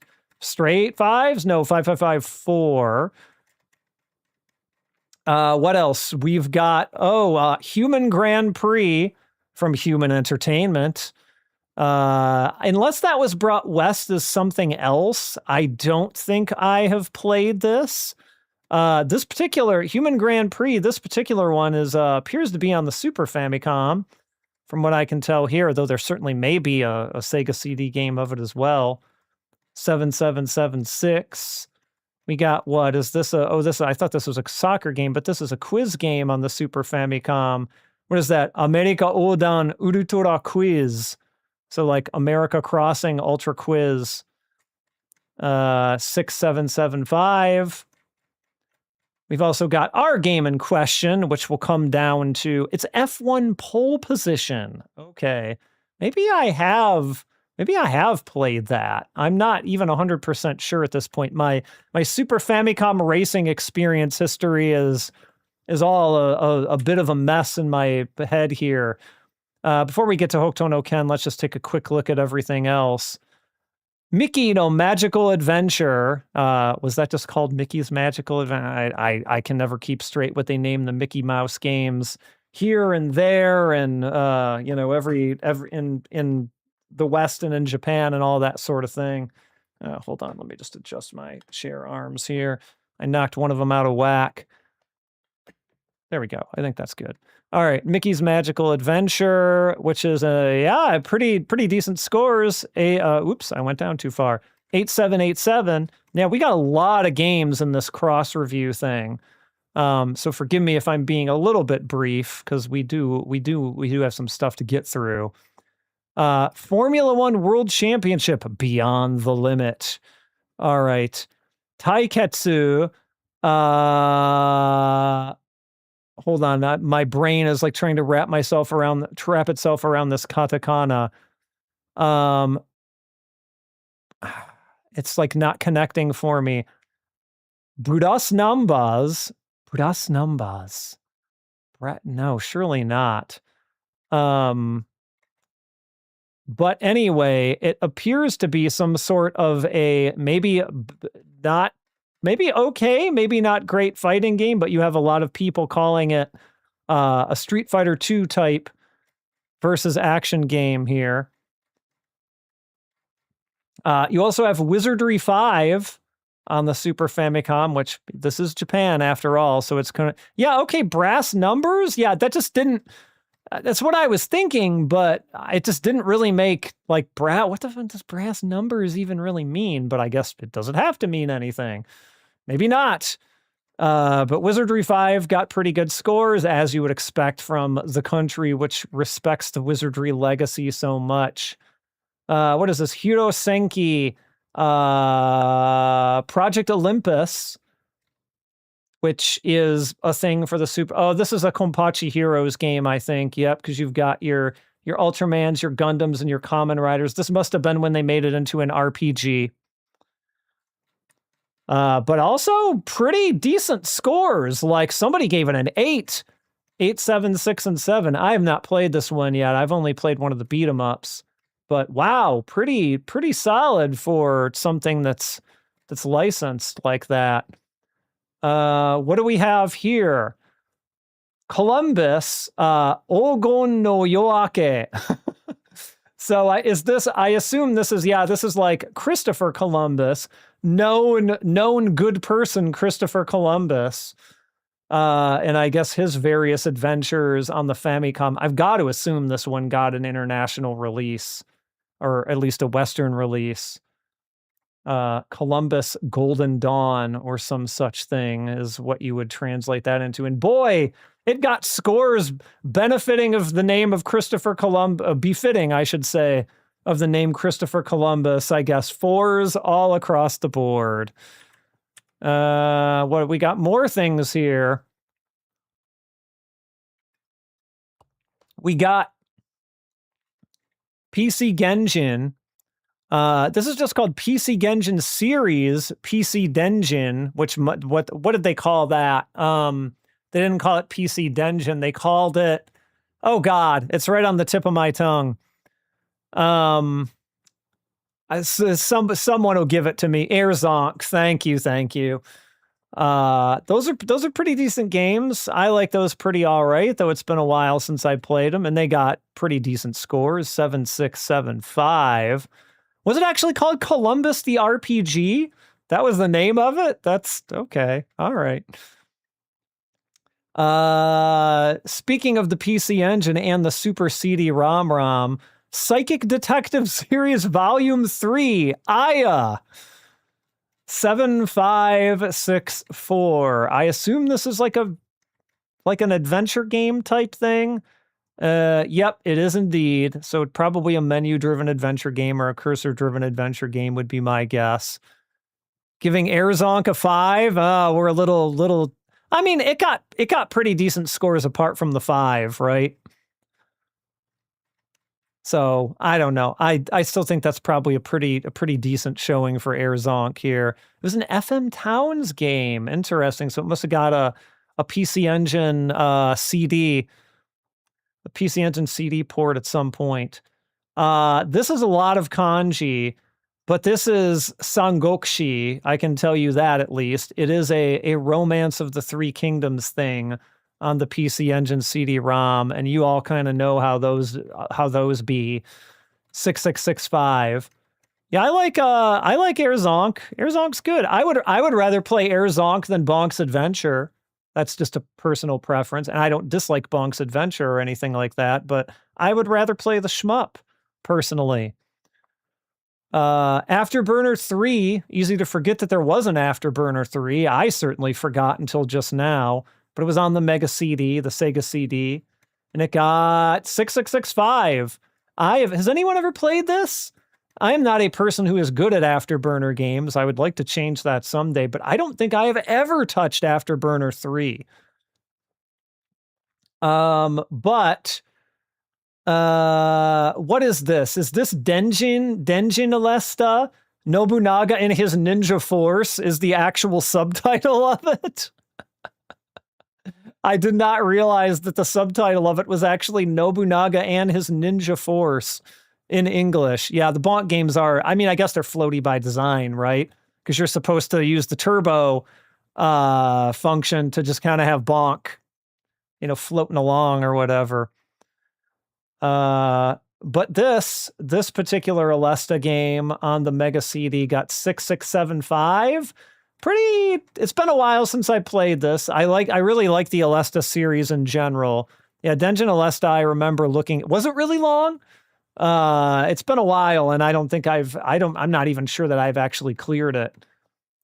What else do we got? More, they just keep coming. This was we're getting toward the end of the year, I guess, so we're just packing the games. We're packing the games and the Famitsu issues here for review. Let's see. We've got Pro Football for the Mega Drive, which I don't know what myriad of football games that ended up being here, but I'm sure it must have been one of them. But Pro Football on the Mega Drive got a 7667. So this is football, right? This is like American football. Yeah, Amefuto. So yes, it is. But still, they called it just Pro Football when they released it here, interestingly. And Pro Hockey, also on the Mega Drive. These must have been, were these like NHL? Were these like the NHL and like Madden games for the year?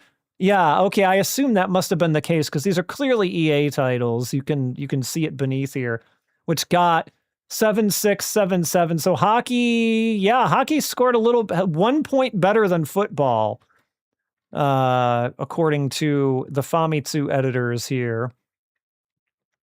You've also got Road Rash. We're just getting all the electronic arts games just grouped up in here. The Genesis version of Road Rash. Yeah, obviously you don't see the NHL license here anywhere on here. You don't see Madden's name on this because, like, A, I'm sure the money is not worth it, and B, who the hell knows who John Madden is in Japan? Like, probably no one at scale, I'm sure. The Columbus RPG was released during the 50th anniversary of Columbus's 1492 voyage, which is almost certainly why Tomy made a full historical Columbus RPG in 1992. What a crazy idea that is, to like observe the anniversary of Columbus's voyage and make a video game out of it. And yeah, the whole Saudi thing with, first SNK and now you've got the whole thing going on with EA. It's crazy out there. It's crazy out there, people. You've also got, we saw a Ferrari game earlier. What was that? The Famicom. You've also got a Game Boy version of it. This was, I'm guessing this is a Western developed game, but like this is Coconuts Japan is at least the publisher. 5664. Could be worse, I suppose. Kakoma Night on the Super Famicom, also not a game I am at all familiar with. Apparently, it's what, Kicks? That's how you pronounce it, right? Because he says no matter what way you look at it, this is Kicks. Or am I thinking of the cereal? Is it Quicks? I don't know. I have to see the katakana. But apparently this is a game like that, and somebody gave it a 3. Whew! 6354. So we got some stinkers here for sure. More, they just keep coming. Yoshi's Cookie. Any Yoshi's Cookie fans out there?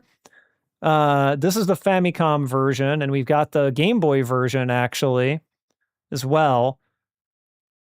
Let's see what they scored. The Famicom version 7776, Game Boy version 7787. So I guess Game Boy version is preferable, I suppose, because it's a puzzle game. There might be some bias there for a puzzle game being on a portable system, which makes a certain amount of sense, right? Limited release with National Kurupon Oven.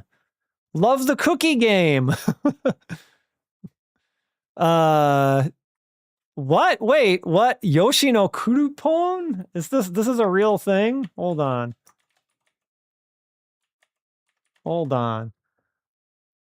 Yoshi no Cookie. Kurupon Oven de Cookie.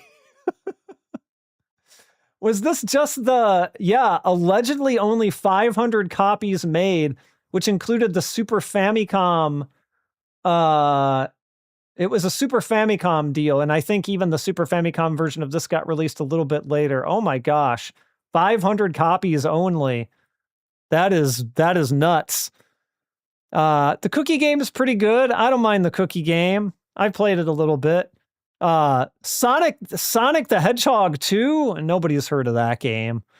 Surely not. The Mega Drive and the Game Gear game apparently coming out at the same time. Nappy, hello. We just got done with the first Fist of the North Star fighting game. We got the second one coming up here in a bit, but we're doing our usual thing. We're going through Famitsu and we're going to rank it here in a minute. Right? How about a cookie? Can I interest you in Yoshi's Cookie? So the Genesis version of Sonic the Hedgehog got 7887. Sorry, Sonic the Hedgehog 2. I should be clear, not 1. 7887, that seems pretty all right. Pretty all right. And naturally, the Game Gear version got a little bit lower, 6675. That tracks. I do not think they had Sonic Tuesday there. No, I don't. They already had pretty designated and tracked release dates at the time of Sonic Tuesday. So I don't think that was much of a thing for them. It just came out the day that the other games came out. And that was I think that was it. But let's see here. You've also got Power Athlete, which is, I believe this is a fighting game. I've never actually played this from Kaneko. I've seen it, but I've not played it. It got a 6565, probably about right for like what looks to be probably a middle of the road fighting game. We'll see what, let's keep in mind something here. So I'm going to note this. This probably pretty average fighting game got 6.5, 6.5. Let's see how that compares to Hokuto no Ken 6 in just a minute here. Power moves and deadly moves. This is, wow, really a series were there multiple entries in this franchise? Let's see. Let's see if we got more games still. Oh, and we got one more. We've got the Mega Drive version of Power Athlete, which also got the exact same score, a 6.5, 6.5. People are saying, like, this is exactly the same as the Super Nintendo version.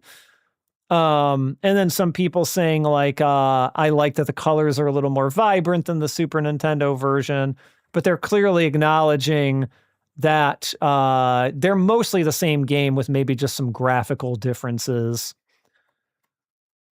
Sega really competed with Nintendo on a bloodbath-like level never seen before. For sure, I was around for that, like I'm sure many of you were, and it was a bloodbath. That's a very good way of putting it. It was before Street Fighter 2, and it was okay. That sounds about right. But let's go back to what we're here to look at. Hokuto no Ken 6. So just on a score level, this got 1 point lower than Power Athlete. So Power Athlete, both ports got 6.5, 6.5. This got 6.5, 6.4. So we're close. We're really close. But it did get 1 point lower. So I think our lowest score in the bottom here was Rolling Uchizawa. So yeah, Rolling Uchizawa. After I take a drink of water, let's see why he gave it a 4. All right. Of course, he acknowledges that it's a Street Fighter 2 type versus action game, right? Almost literally everyone is saying that, except for one reviewer. So stating the obvious.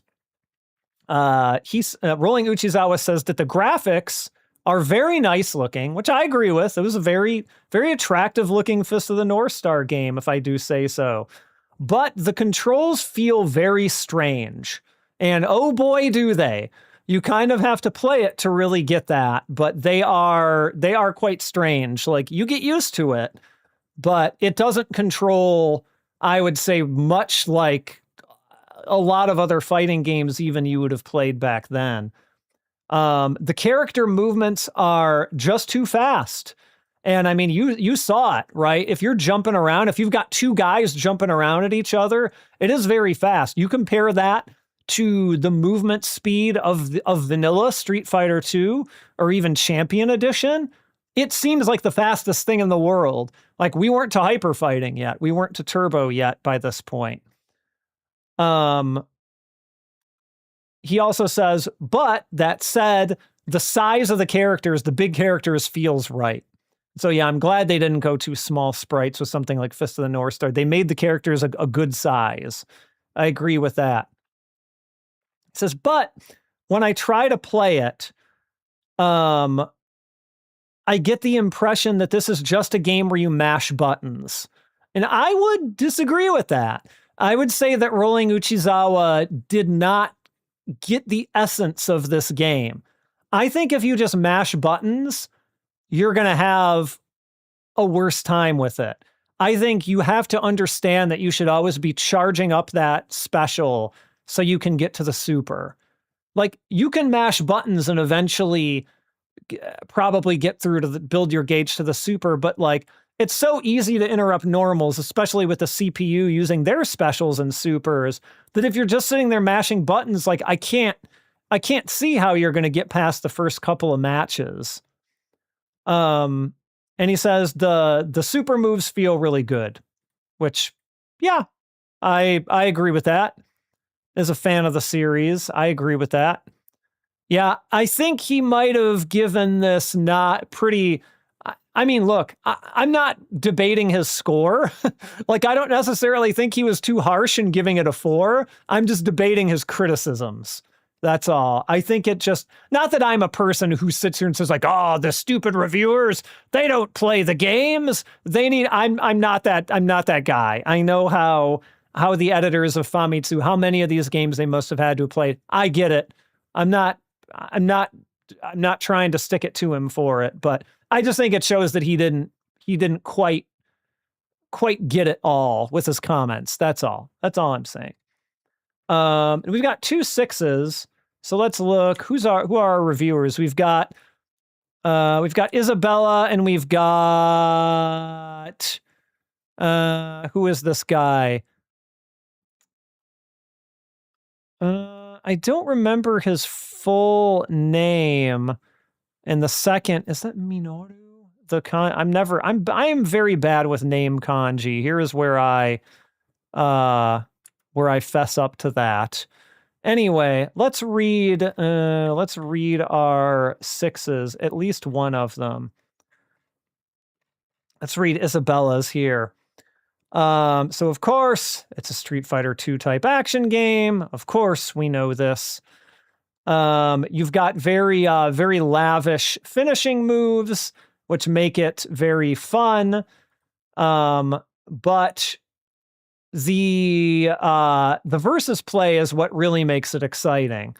So I guess if you're in the Famitsu offices or whatever, and you're just kind of getting some some versus play going, I can see where that would leave a couple some good impressions on you. Yeah, no Taco X here to be the dissenter. He must have been his week off. Let's see. So each character has their own distinct feelings and personalities. But Heart's whatever his dashing attack,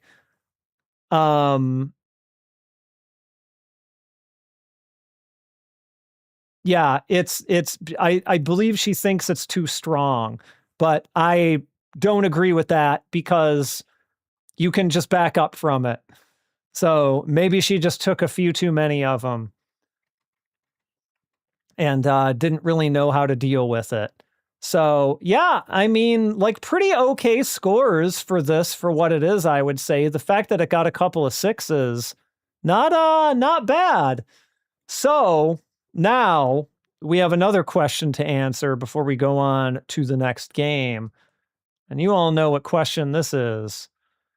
Why did I do the right one? Hold on. Why, oh why are you not showing my browser? Hold on a second. I would like to share this browser for a ranking, but you are not doing it. Why are you not doing it? Give me 1 second here. Oh, I know why it's not doing it. A little behind the scenes here. I recently switched back to Chrome as a longtime Firefox user because I tried the best I could to get Firefox to stop crashing, and it just wouldn't. Give me a moment to fix this. I may disappear for a second. Do not be alarmed. I will return in a moment.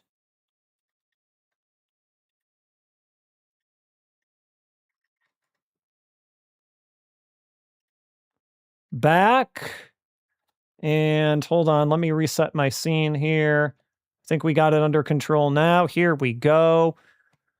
All right. Yeah, sorry, I switched to Chrome and I did not change some of my OBS stuff to match that. All right. So before we move on to the next one, we got a job to do. And you all know what that job is.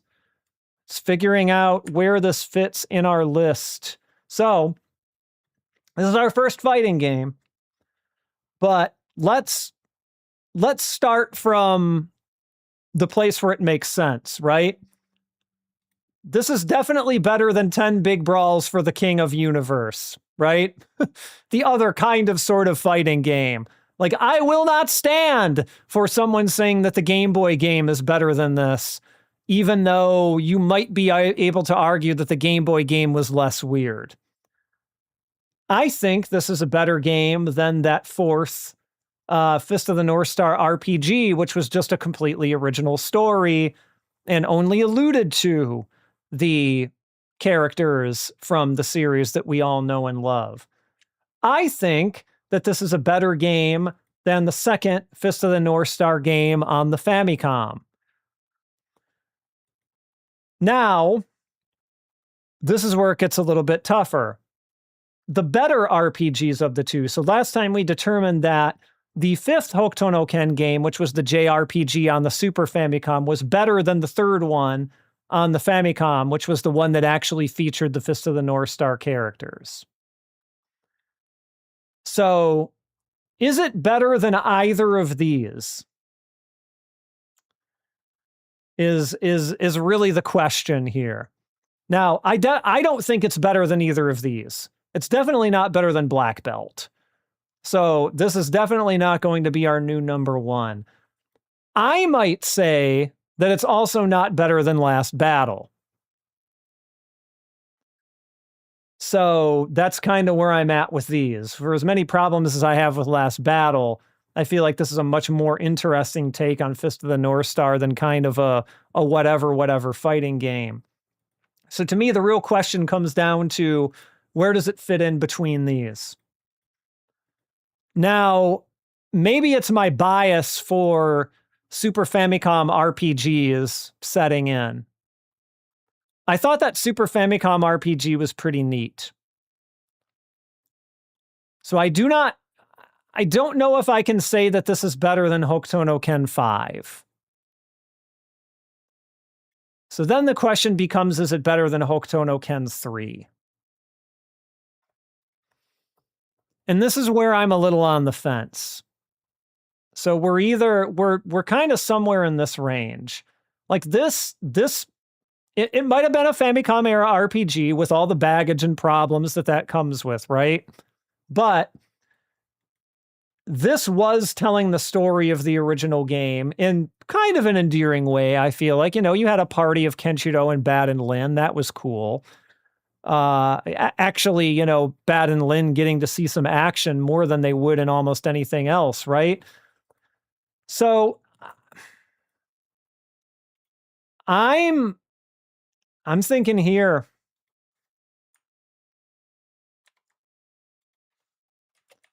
I just don't quite think, I think that RPG might have a little more juice. The ones that are actually kind of sort of based on the story of Fist of the North Star. I think it's our new number 5. I think it goes right here. Which is, yeah, pretty okay, I think, for what it is. It's an average fighting game. Well, below average fighting game, let's be real. And it's sitting kind of right in the middle of the list of these games. So I feel good about this. All right. But speaking of things that feel good, or maybe don't feel good, I suppose.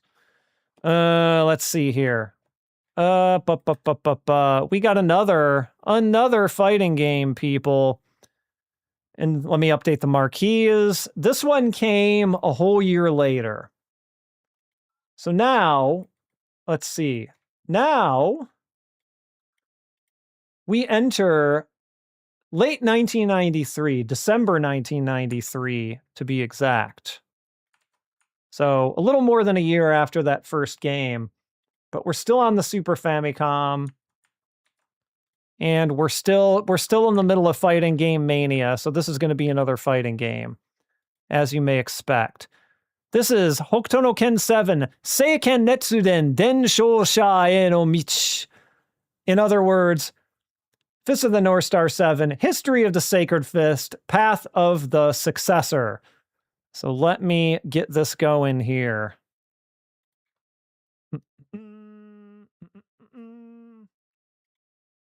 All right. Get my notes to this section. This one has a little bit more of an intro, I believe. We're still, of course, in the year 1999X, like we always are. And the world was enveloped in nuclear flames. And all this. This is just a story y'all know. Humanity was on the brink of death. I like it. little bit of like a galloping bass kind of thing going on. Or so we thought.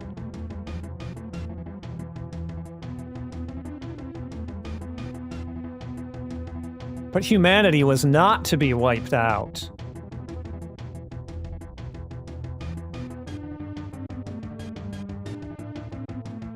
But the world had become a place, you know, that was ruled by fear and violence and what have you. And people were waiting for a savior to appear.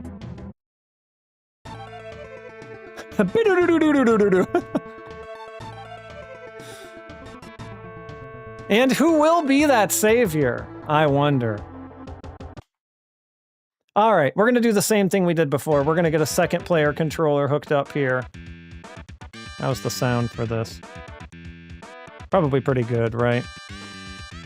I'm gonna turn it down a little bit in my headphones, though. All right.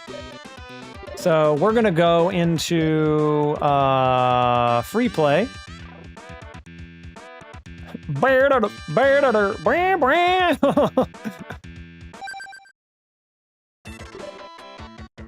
And we want, just for the purpose of demoing this, we're gonna do human versus human. All right, but first let's take a look at our characters. Whole new set of characters this time, kinda. Of course we have Gekitō. We have Shin. Shin is finally here, everyone.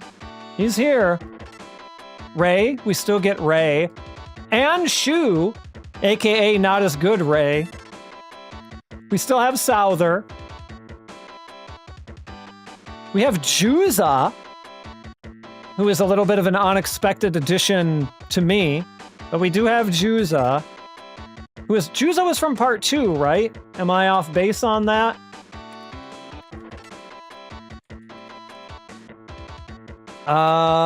Let's see. Yes, indeed.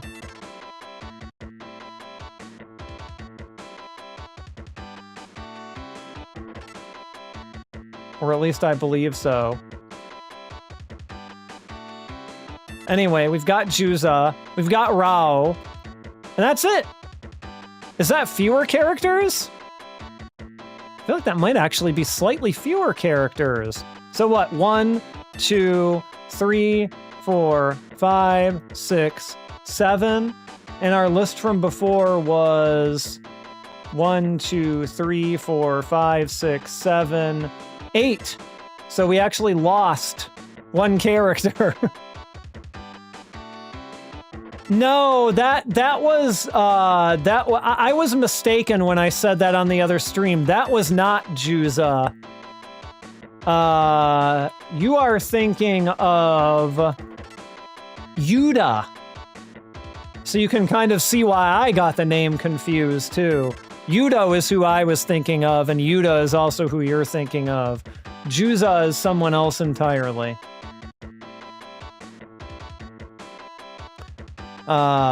But let's just pick some characters here so we can go over the basic mechanics.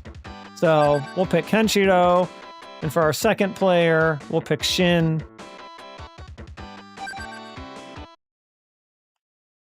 So, there's Bat and Lin in the background. You can see them. There they are. All right. First of all, look at this movement.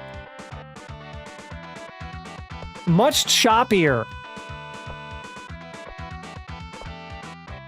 Right?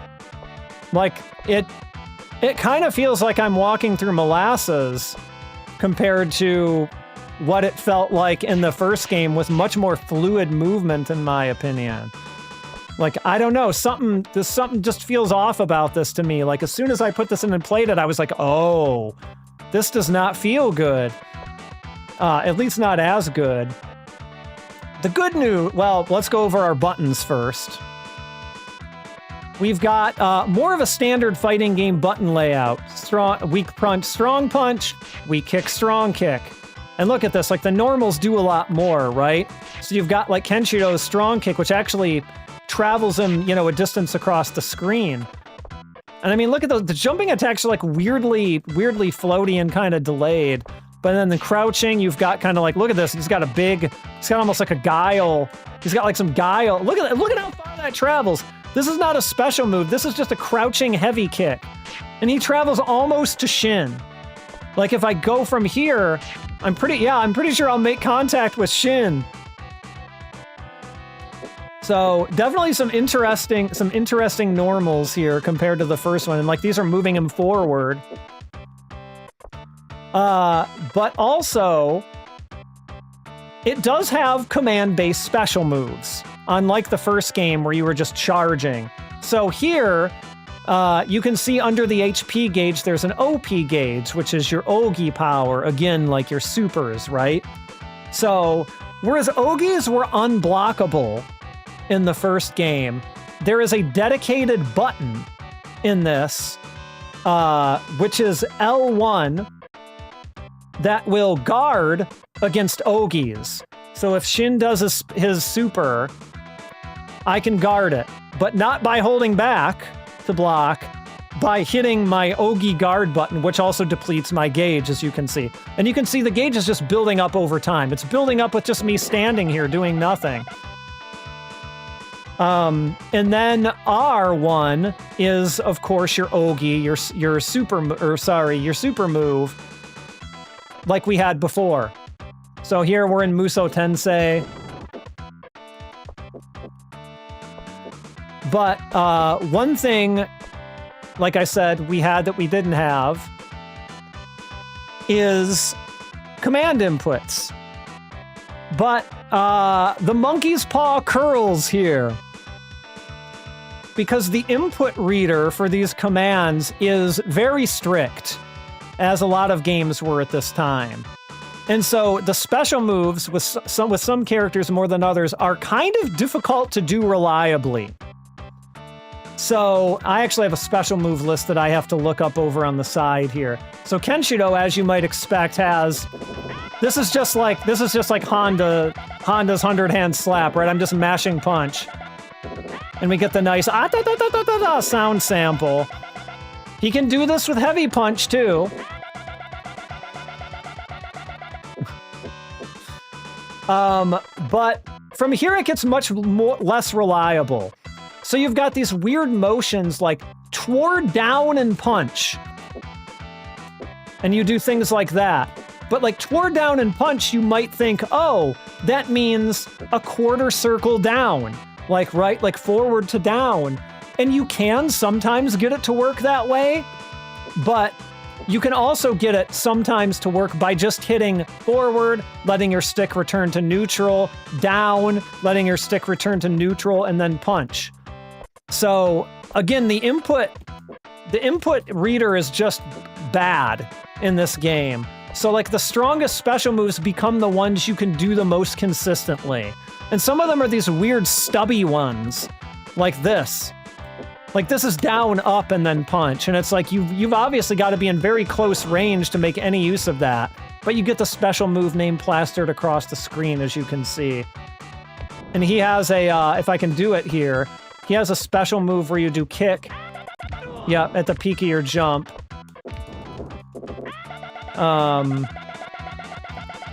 Okay, yes, we get it. And then he also has a projectile, if I can do it. There we go. And again, you can pull this off by half circle back to forward, but the actual directions for the moves are back, forward, punch. And you can also do it that way. So again, it's just a real weird, but you can see I can't get it out reliably. Like I just miss it sometimes. So it's a very difficult game to play well because the special moves are just so unreliable. What else? Some characters have throws, but not all. I believe the characters who have throws are Shu, Souther, and Juza. And they do that by back and heavy punch. But only those three characters have throws for whatever reason. So, again, more of a traditional fighting game, but the monkey paw curls. I was not planning on doing the games which Kenshiro crosses over into, no. Unfortunately. I was planning on doing only the Fist of the North Star branded games explicitly. That's not to say that we won't ever do streams of those games. I'm totally open to that idea because some of those games are pretty fun. But I won't necessarily be packaging them as a part of this series. They must have used Double Dragon 3 for their animation motivation. 100%. Like, look at this. This is the Double Dragon 3 of fighting games. 100%. All right. I'm going to go into a match here, but I'm just going to tell you that the CPU is very difficult in this. You will not see me clearing this game. I'm going to promise you that right now. I am not going to clear this. I typically cannot even make it past the second battle. The CPU can do everything instantly because it doesn't have the same input problems that a person does. And so you really just get bodied. All right, let me reset this so I can get back to the one-player mode here. The first crossover game I remember Gekitō appearing in was this Jump Superstars and Ultimate Stars games on the DS, if anyone ever played those. I imported them long ago. So story mode, you can only play as Gekitō. So I'm going to do battle mode because I want to be able to show more of the characters. And here you can actually pick who you want. I'm going to be lame and I'm going to put it on, I'm going to put it on super easy. I've never put it on super easy. I've only put it on normal because I just want to see what that's like. I might get a chance to show off more if I put it on super easy. Let's see. Well, I mean, why not start with Gekitō, right?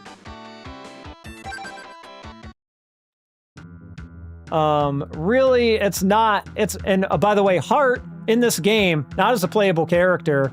He's just in here as a CPU battle for whatever strange reason.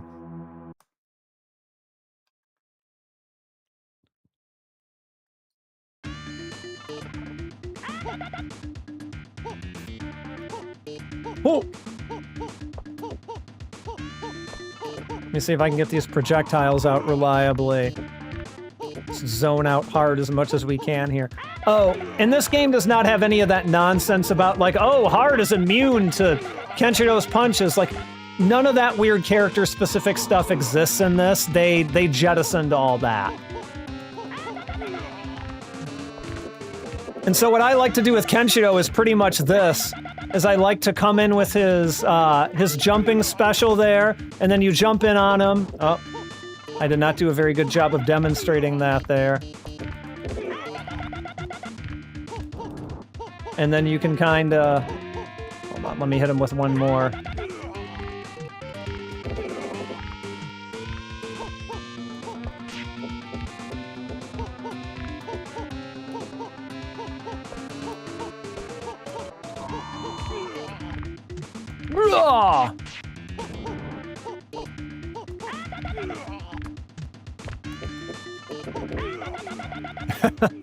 There goes Heart.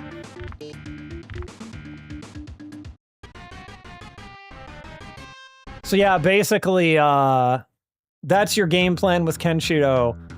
You kind of come in with his... If you hit kick at the height of your jump, he'll do that dive kick. You kind of jump closer to him. You do Retsuden until you have enough meter for a super. So it's not all that different. Oh, Rao. Rao can do it too, though. Oh, Rao saw right through my plan. Yeah, there's a very specific angle of approach on that kick, though.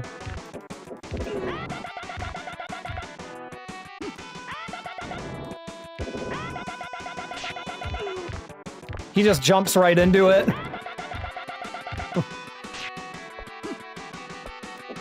Yeah, the sound effects are quite nice. And again, apart from the movement, I would say the graphics are... The character sprites are still good. Right?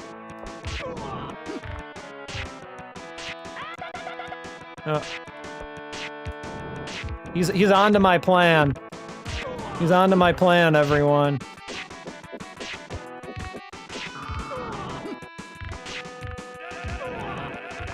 I would like to get... Just give me my meter, man. He backed off a little bit there.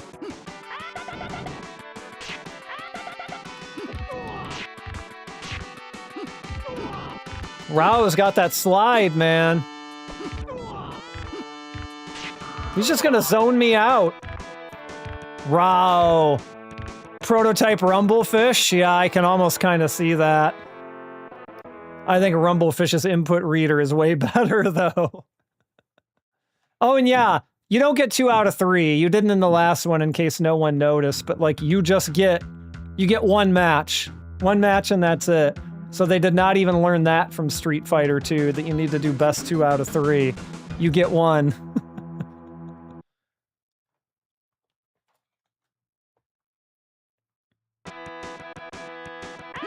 After this, I'll show off a different character. Because like I said, my goal is not necessarily to clear this. Rao, you are just zoning me out, man.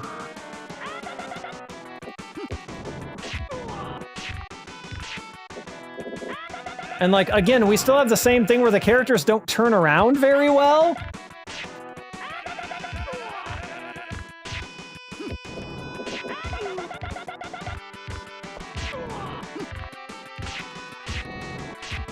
Maybe we need to start doing his cheap shit.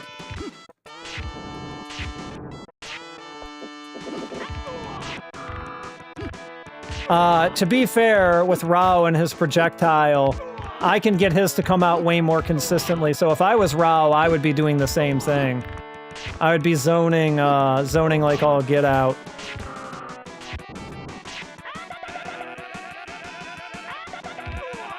Okay, I didn't quite get the angle on that right.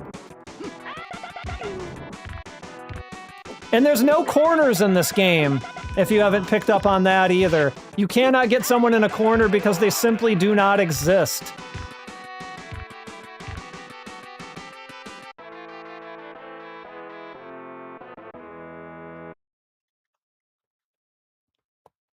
All right, let's take a look at some of the other characters.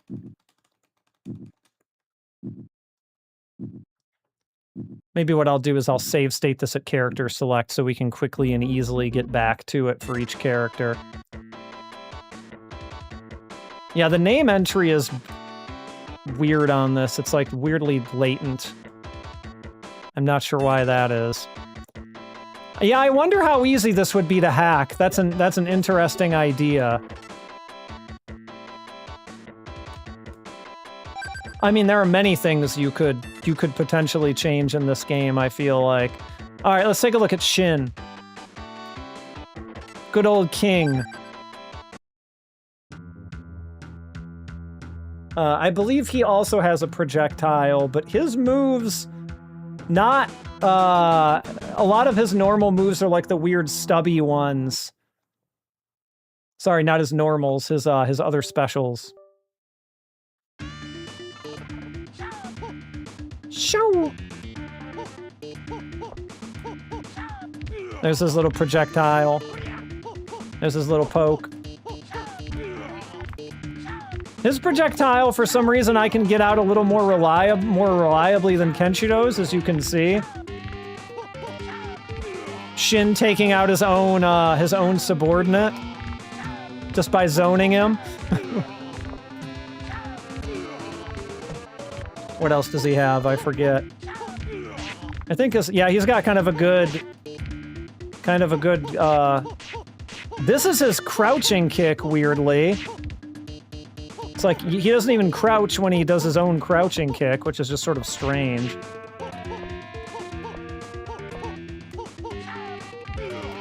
But obviously Shin's biggest thing is he can zone, right? Let's see if I can get to his level 4.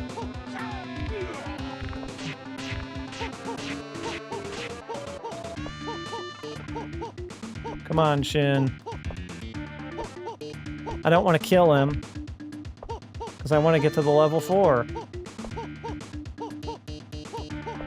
Beep, beep, beep, beep. There's that base. Come on, level 4. Boom! Psycho Crusher!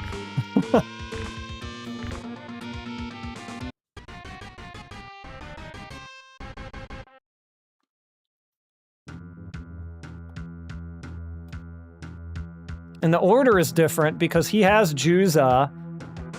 Now Shin is fighting Juza, whereas my second fight before was Rao.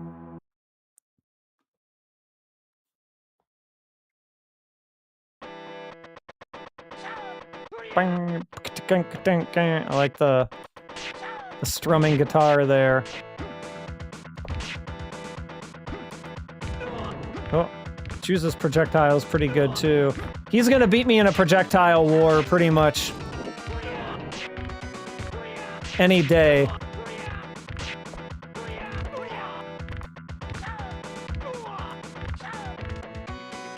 Gotta time those a little bit better so I can get him on wake up.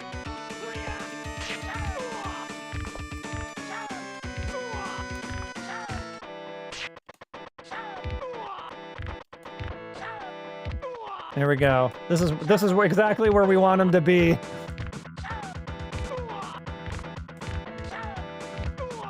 Slightly meaty fireballs just to get him get him trapped. I mean, this is super easy too, so whatever.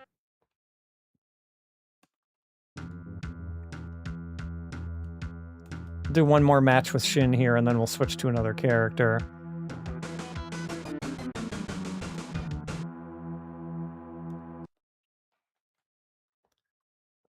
But Shin is not my favorite to play in this game. His projectile's not bad.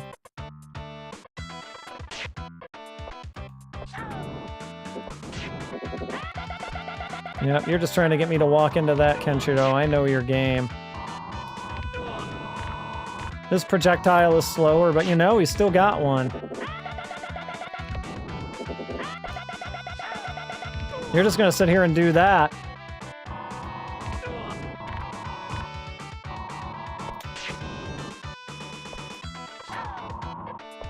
And projectiles just nullify each other, as you can see.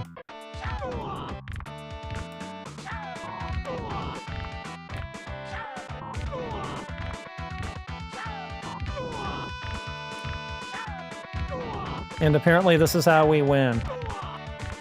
Really, it's just like the Game Boy game when you think about it. Where all you have to do is throw fireballs to win. Oh, as I walk right into it.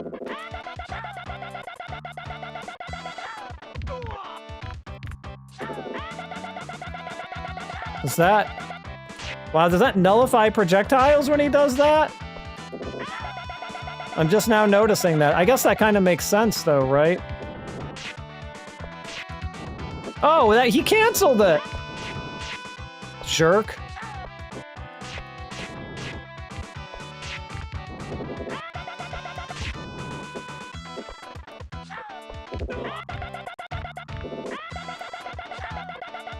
Stop it, Kenshiro. Oh, and you can't kill with a normal in this. It has to be, the kill has to be with a special or a super.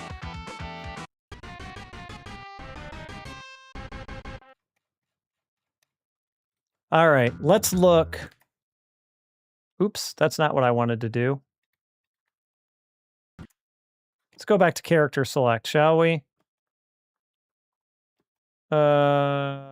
Maybe go back to character select. We have to unpause first. So we took a look at Shin. Let's take a look at Rei.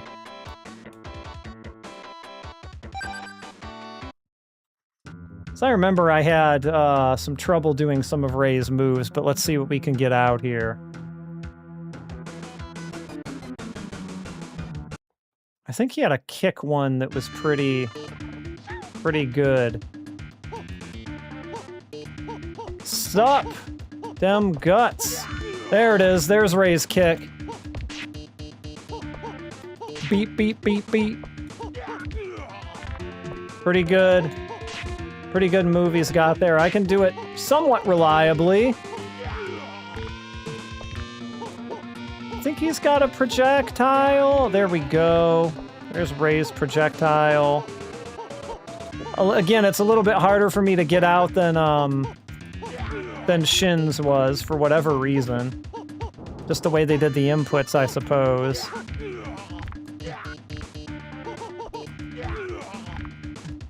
But we can mostly kind of bully him with stuff like this from range, because Ray's normals? Not good. They're a little stubby. Oh, you rented this? Wow. Where would you rent such a game from, I ask?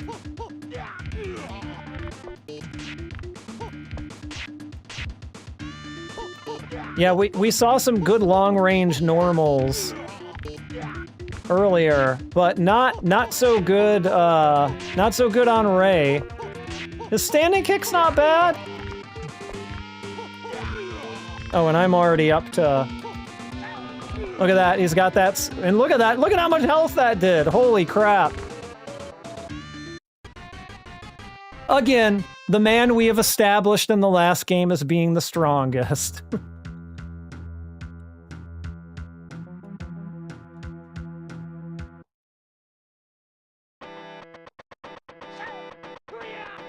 Yeah. All right, do one more match with Ray here.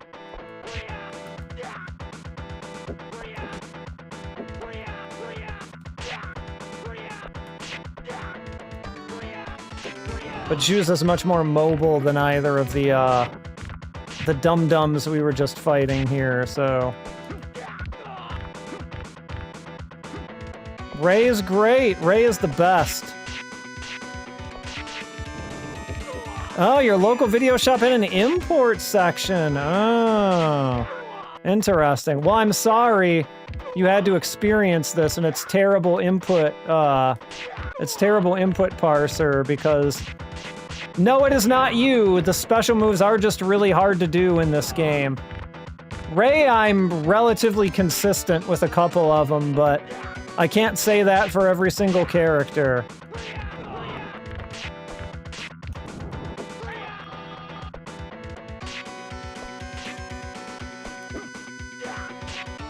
But you know what? Let's look at a couple other characters here. We just saw Ray. Shu! Another, I would say, very underrepresented character in most Fist of the North Star games. Oh yeah, I mean, the whole game is just sluggish feeling, is really what you're seeing. It's just very choppy. It's just as choppy as it looks like. That is not my stream. I promise you, the game actually really does play that way.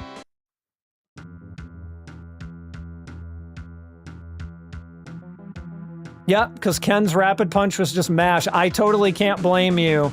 They are difficult to get right. They are difficult to get to come out. Very difficult.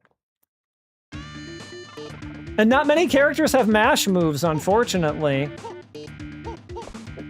Let's see. Yep, he's got a power wave. Shu's got power wave. Terry Bogard, eat your heart out. Here comes Shu. This is what real gaming looks like, right here. Look, it's a power wave. The best power wave you've ever seen, certainly. Yep, Shu's also got the nice, the little spin here. What else does he have? Let's see. That's the spin. I think he has a quarter. He has a different kick move.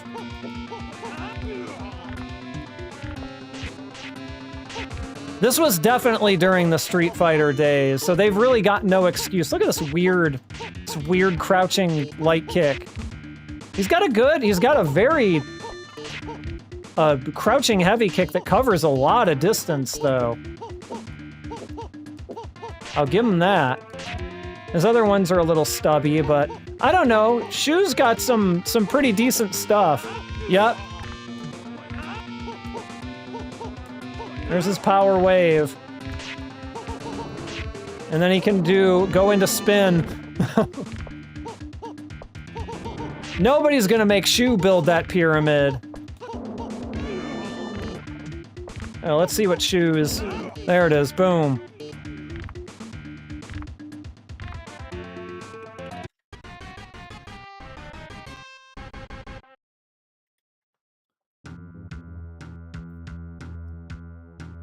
Speaking of build the pyramid, though, let's take a look at Souther. So in last game, Souther was pretty weird. He had this whole thing where he was invincible until you hit him with a super or a special, but since none of that is really in this game, let's see what Souther is all about.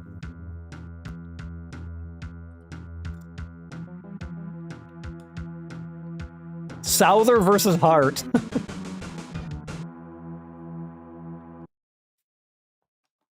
What a match. What a match.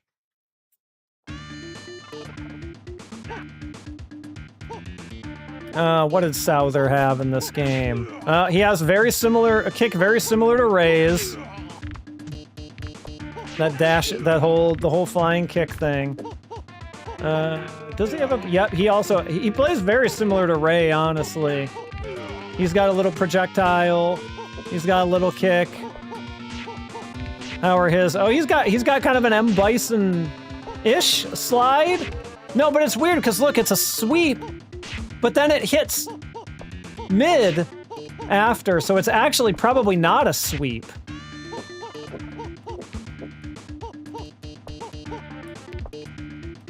Pretty decent jumping heavy kick, I would say. Oh, and I didn't specifically say this in the last game, but there are no combos. You really can't combo, because look at the knockback you get. Like, and plus the weird, like, hard to, like, hit stun. So, like, that's a jumping light kick that I'm jumping in with. And because Heart's in a hit stun, I can't really immediately connect with anything else. So combos as such are not really a thing. You can maybe kind of do some fake ones.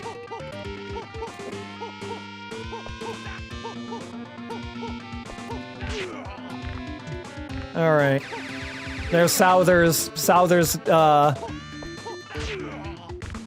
patented thing. Souther also seems, honestly, to do pretty pitiful damage in this game, too. If I'm being honest about it. And also, if you look at it, health is regenerating over time. If you look at Heart's gauge, I'll back off. It's slowly building back up again. So I guess that's really like your incentive to be aggressive, right?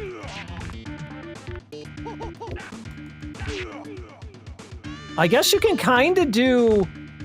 Let me try one more match of Souther to see if I can do that. I feel like I almost kind of did Fireball into kick there. Again, was it a real combo? Who's to say? Ken's kick that went across the screen because nothing else felt like it was landing. Yeah, his crouching kick. Yeah. He's got a pretty good crouching kick. It takes him mostly full screen. All right, let's see if I was right about that. Okay, Juza has a projectile too, though, doesn't he? And Juza's, of course, getting up in my face, so...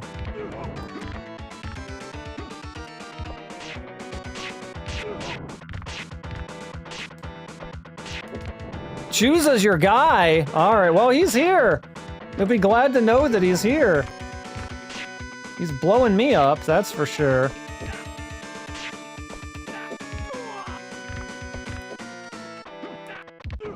Actually, that might not be a true... Is that a true projectile? Juza's is. But I'm looking at Souther's. If he will let me do it. Oh, right, throws. That's Souther's throw. Try and do it again here. Yep, see, throw. Souther is one of the 3 characters that has a throw. Juza is shooting boogers.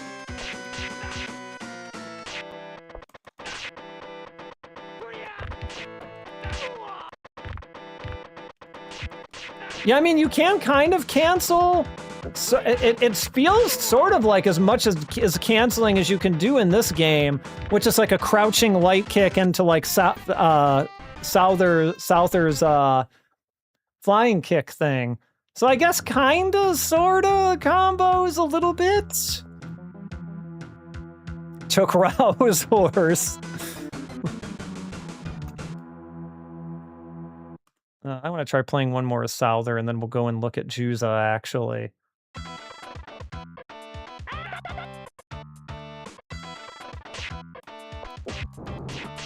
Yeah, see, I feel like you can kinda... Well, Kenshiro's stymieing me a little bit here, but...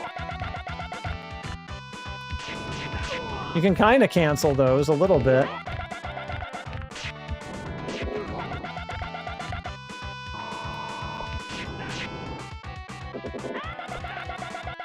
Yeah, that's not a true projectile.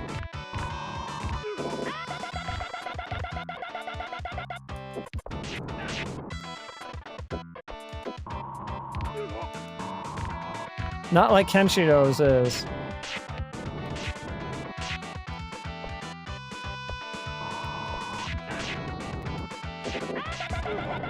Yeah, I'm neglecting to use Ogi block pretty much here at all.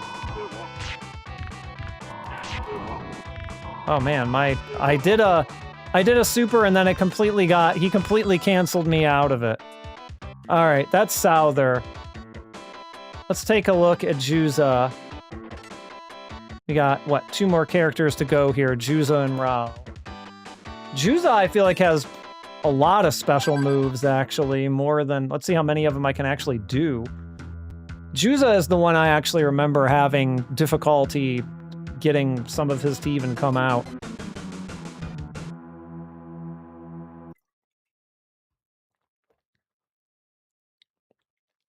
Juza, I think, has a diving punch versus a diving kick, like people like Kenshiro do. Let me see if I can do it. There we go, that. So, I mean, you're gonna do pretty well with that. And I feel like it has a little bit more better forward range than Kenshiro's one did.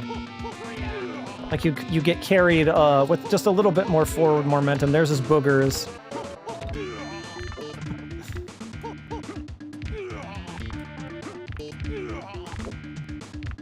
So you can do a little bit of zoning with him too.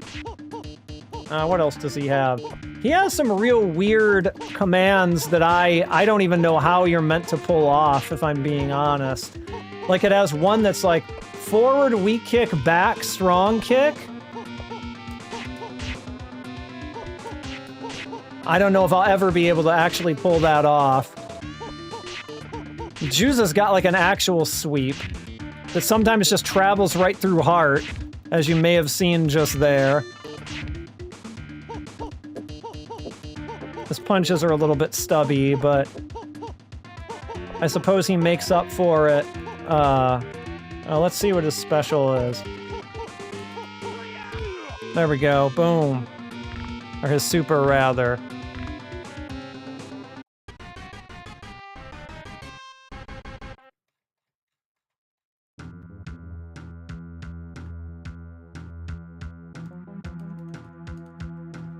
Give Juza one more match here before we go to... No. Got Souther's level here. Oh, Souther's just gonna zone me. See, we can guard that if we use Ogi guard.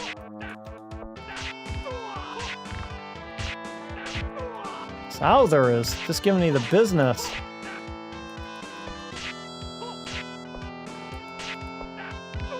I'm not getting that kick out like I was before, for whatever reason.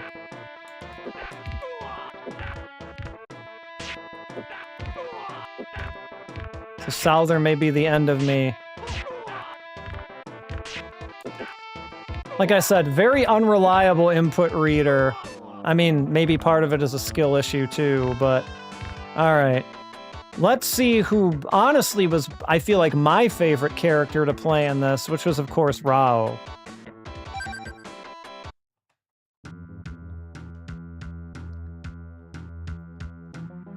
because Rao has almost the best of both worlds in this as far as I'm concerned. Because he has Kenshiro's, you know, the attack where you can just mash. So you can do this. Yeah, the gameplay is poor. And he has a slightly longer one even than Kenshiro does, so he has a little bit more reach on it. He also has a fairly reliable projectile, too. And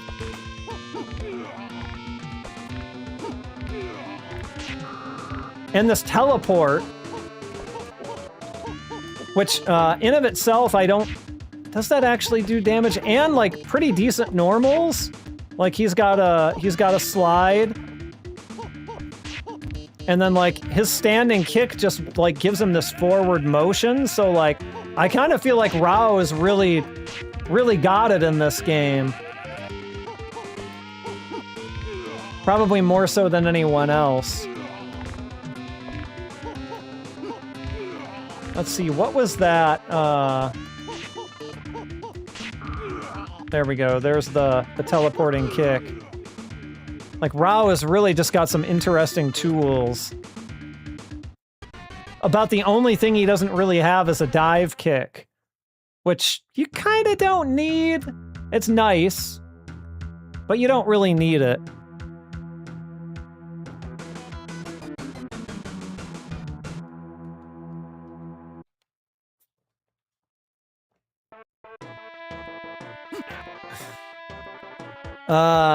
The story for a lot of the Fist of the North Star games, I'm afraid, is that the games are indeed poor.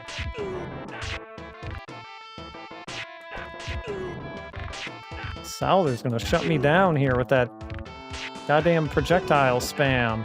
Come on, Souther.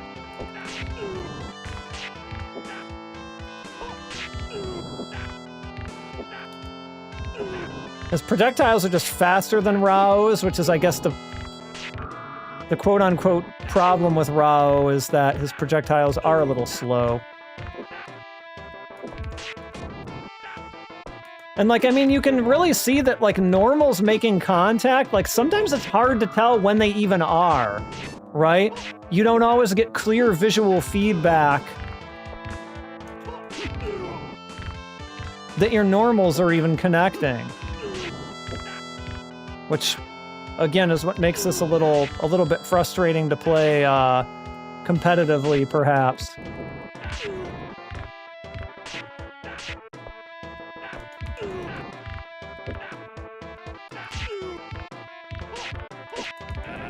But I'll tell you one thing, if this ever does come up in a mystery tournament, I certainly do feel a lot more prepared for it.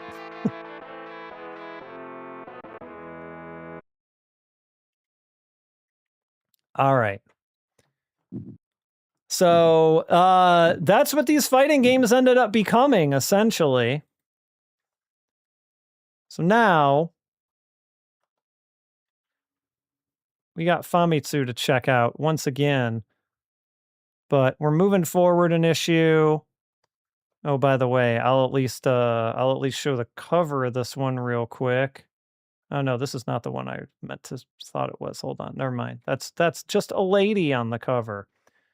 Year-end special, cross-review year-end special. So I think we're gonna get Taco X does return for this, at least some of them anyway. Let's see here. Let's zoom into our sweet spot right about there, and let's look at some of these, huh? We'll go a little quicker because I want to try and get the other game in tonight. Well, I think we should still be able to do it. Let's see. So let's kind of speed run through these. Super Famicom, Bing Bing Bingo. I can't believe this one was ever brought west but I mean, who knows?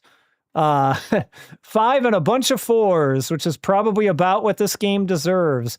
Ace Onerae, which was a tennis game based on, what was this, an anime property? Maybe a manga yeah, manga. Ninki Komiku. So yeah, it was based on a manga property, which I think also got an anime adaptation as well. Ace Onerae, aim for the ace, I think is how it's usually translated. Pretty decent scores, actually. 7s across the board. Holy. So maybe a halfway decent tennis game. We've also got Top Racer 2 on the Super Famicom from Kemco. 8667. We've got a Yu Yu Hakusho game, not the beloved one. The beloved one is for the Mega Drive. This is one of the Super Famicom ones, which is not a fighting game. But this one actually got 7676, also not bad. Let's see, Top Gear. Yeah, I had a feeling that was Top Gear. That is definitely one that I played back in the day. I don't know if I ever played Top Gear 2. I definitely played Top Gear 1.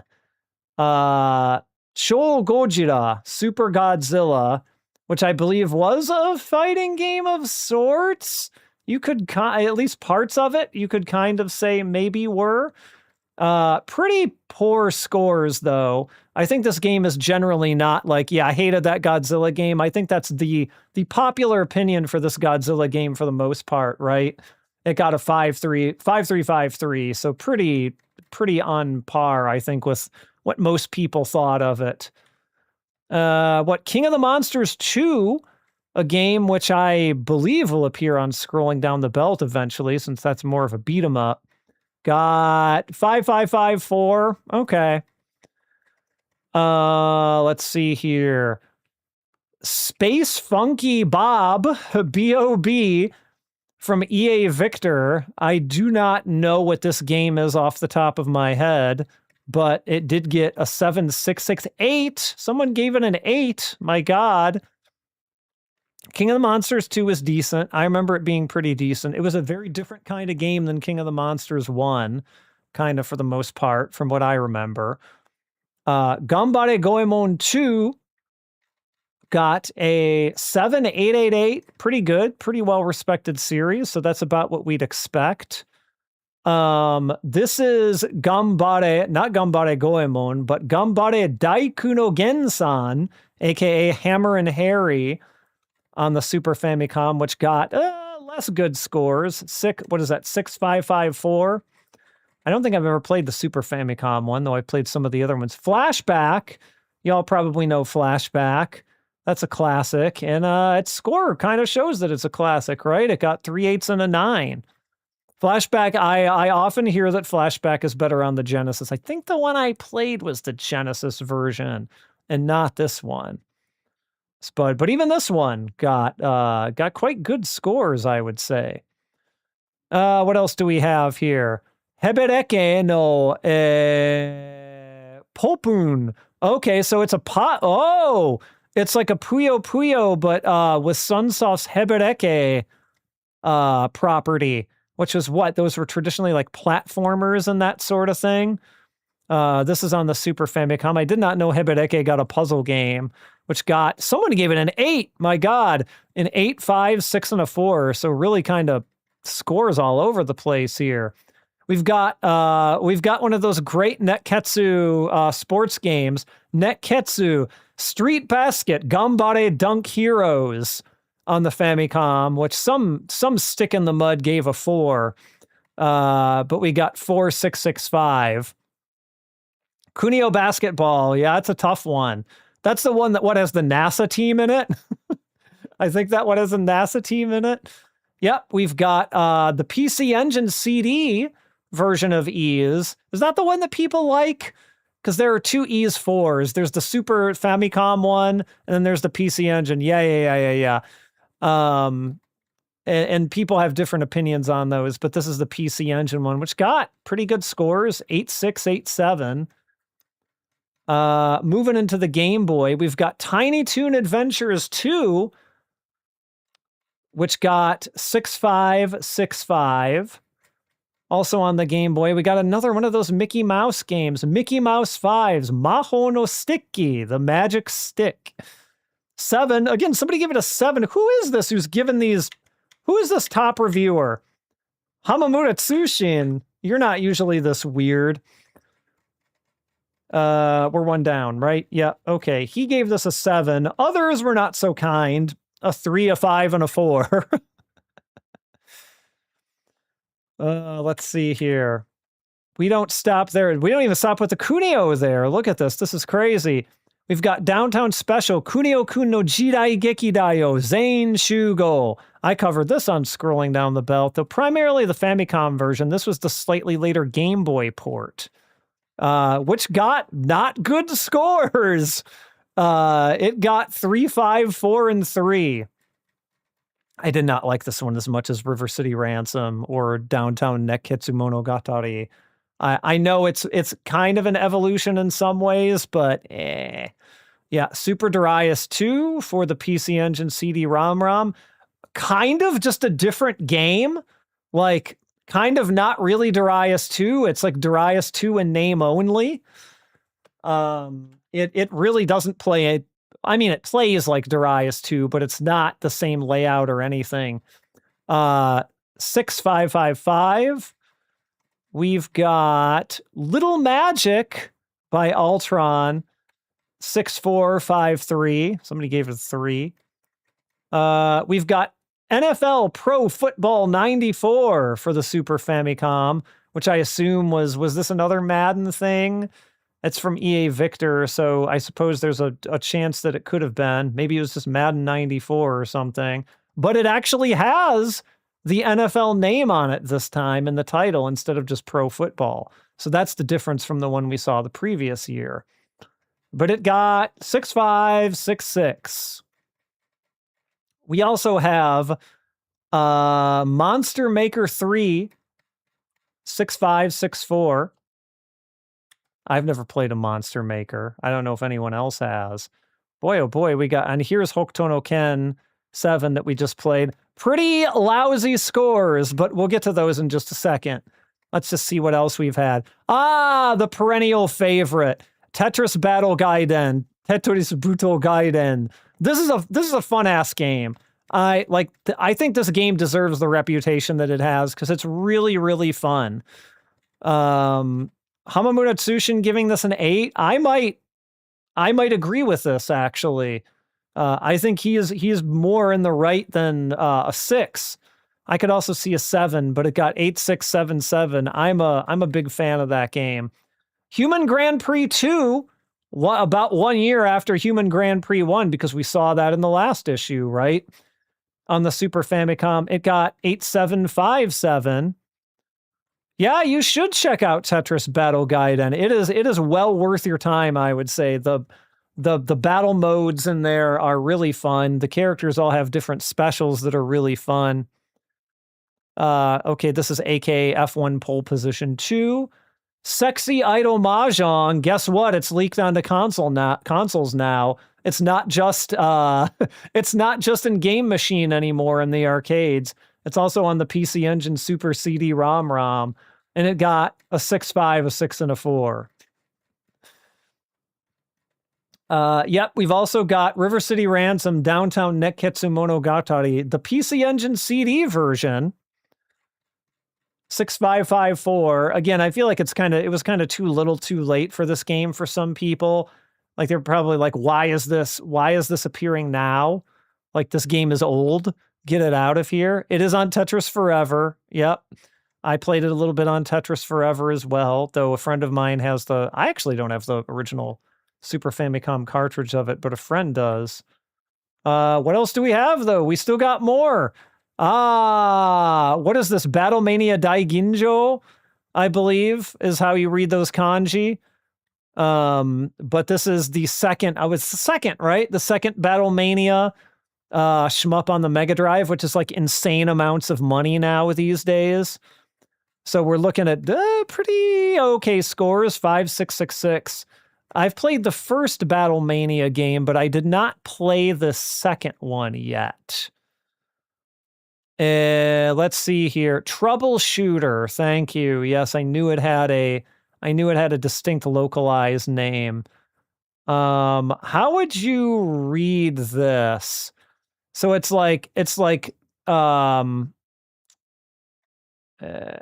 see here. Get the reading for some of these kanjis. Bishin is how you, okay, that makes sense. Bishin Densetsu Zoku. Yeah, the Legend of Bishin, people call it. I don't know what this is. Is this purely just a racing? Yeah. It's like a car racing and battling. So maybe it's a bit of a hybrid thing. Soku was mid. Okay. What about Super Fire Pro Wrestling 3 Final Bout?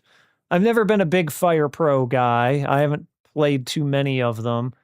But this one got a 9669, while Hamamoto Tsushin gave it a 9. Somebody else also gave it a 9. People do love their Fire Pro, though, that's for sure.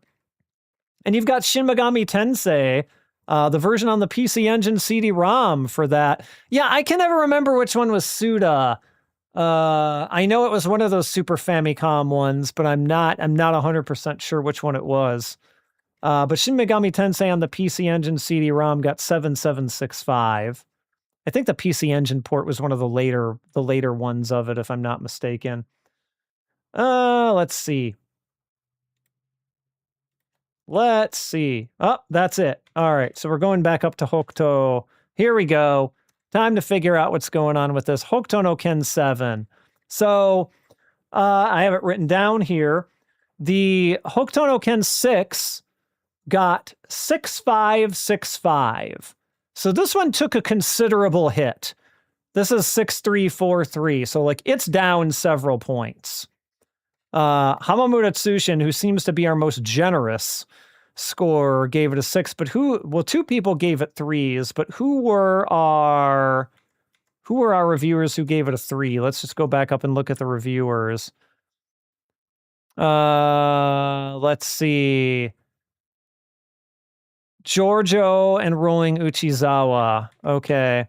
So maybe we'll read both of them here. Let's see. SNES SMT is better than PC Engine. Yeah, that's what I've always heard. I think I've only played the SNES version, and I've never played any of the other ports. Thanks for coming by, Red Spectra. I think you saw the best of them. We got one more game we'll try to cover, but it's not a fighting game. Let's see here. All right. Let's look at our 6 first of all.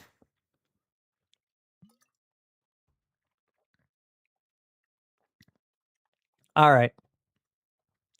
So Hamamoto Tsushin is saying it's really full of stuff for fans because it has a lot of the, famous lines from the Hokuto no Ken series and a lot of the representative moves. So yes, correct. And he's saying it is a Street Fighter 2 type games where you can do button combinations to do special moves. Also true. And just like Ultraman, I assume he's referring to the Super Famicom Ultraman, you build up your gauge and you're able to do moves that way. Let's see here. He's also saying that, let's see here. Yeah, the computer is always much faster to output them than you are, which is really sort of the problem with this game in general that makes the CPU so hard. Like, he does not have the same input latency that you do. It's like, playing Street Fighter 2 against the CP with Guile, right? Where he can just do standing flash kicks with no charge. Oh, it was one of the first games you got with the SNES? Oh my gosh. What an experience that must have been for you. Holy, I've played it. I have the Japanese version, but and I know it came out in the West as well, but I never played it back in the day. So I did not have that experience. Okay, so that's our 6. Let's pick on 1 or 2 of our 3s here. Let's pick on this one. So they immediately say it's badly balanced. I think I agree with that, but the other Fist of the North Star game was not balanced well either. So let's be real with ourselves here. The controls are bad.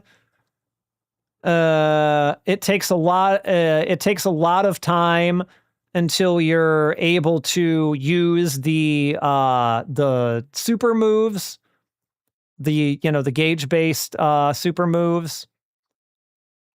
Let's see here. If you just keep running around, your health will recover, which is honestly, to me, that was the most baffling part of it, right? That it's a health gauge that ticks up. Like, what? Why? This is a fighting game. What are you doing? Why would you do something like that? Let's see. Yeah, and he says there's also characters that you don't even seem to be able to connect with normal attacks against. Again, see conversations about the normals having just weird hit detection. Sometimes it seems like they hit, sometimes they don't. And he actually says, like, it either makes me want to laugh or cry, basically. Like, you want to cry so much that you laugh. And a single match takes a ridiculous amount of time, and there's just no reason to play this.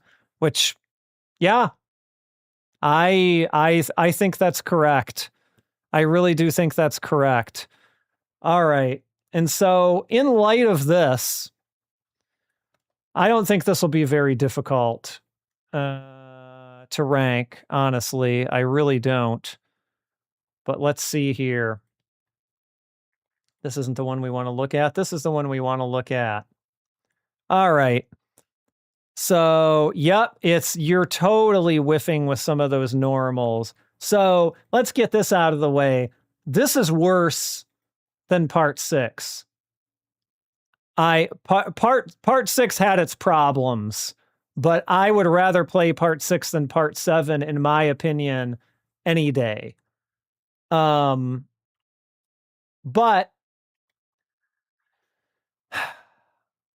is it worse? Is it better or worse than that second Famicom game? The one that came here as Fist of the North Star. All right.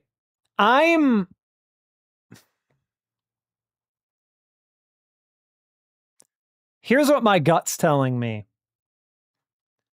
I think this is just so choppy and weird and bad. And tell me, somebody, if you think I'm crazy here.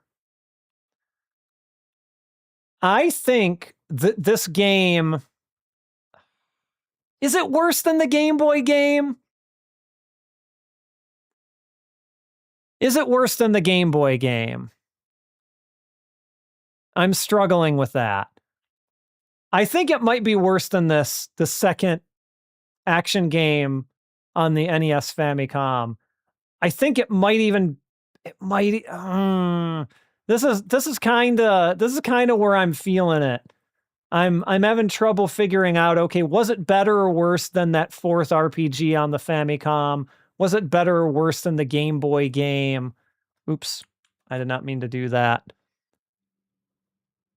That's kind of what I'm thinking, right? Like, I really do kind of feel like the Game Boy game, shockingly, has more going on for it. I do not think it's worse than that original Famicom Hokuto no Ken game, or Gekitō Adventure with all of its extremely, like, obtuseness. Obtuseness, is that a word? I feel like this is where it belongs, personally. I don't know if we're going to be able to ever de-seat Violence Gekitō Adventure from the bottom, but I'm putting it here. I'm putting it under the Game Boy game. It's just so unpleasant to play that I can't see it as being anywhere else but here. All right. We got one more we're going to try and get to a little bit of here. Let me see. I have to actually do a different emulator for this. So please stand by while I get this ready. So there, and actually let me update the marquee too.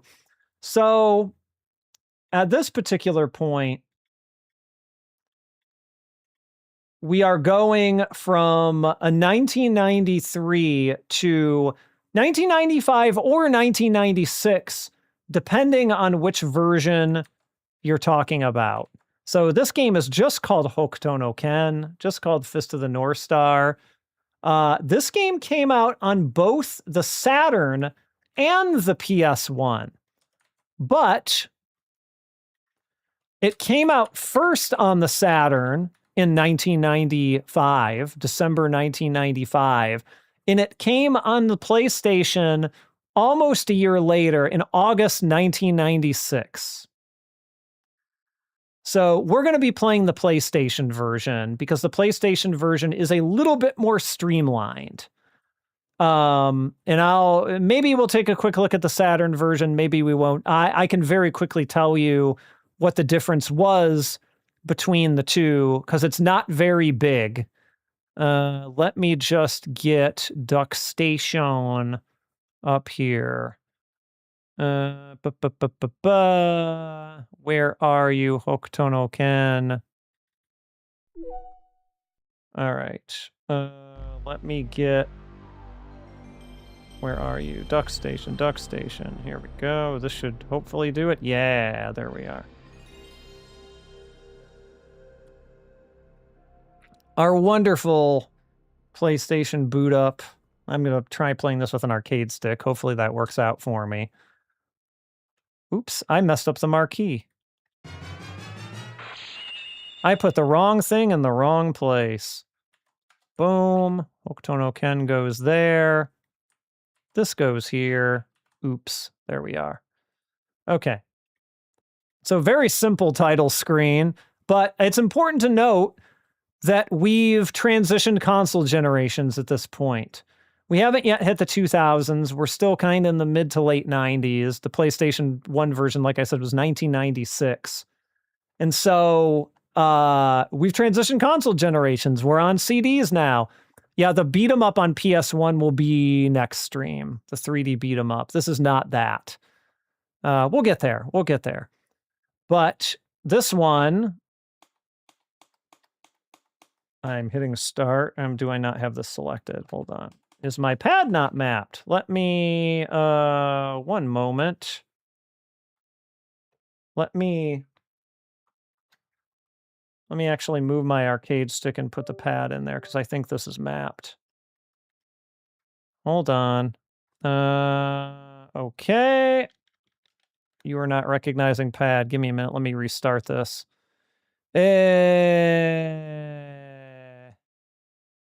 Restart game. I'll also take this opportunity to take the stick off my lap. Okay.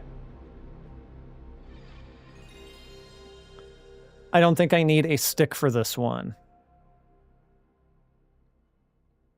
Since we are not in fighting game land anymore. If not, I'll go into controller options because it's been a minute since I've used DuckStation. Okay, I might have to map inputs real quick. Give me a moment. Controllers. Controller port 1. Yes, start should just be start, right? Okay, why are you not picking this up automatically? Automatic mapping? This? Okay, there we go. I guess I just had to give it a command. Now? Wata! There we go. Oh.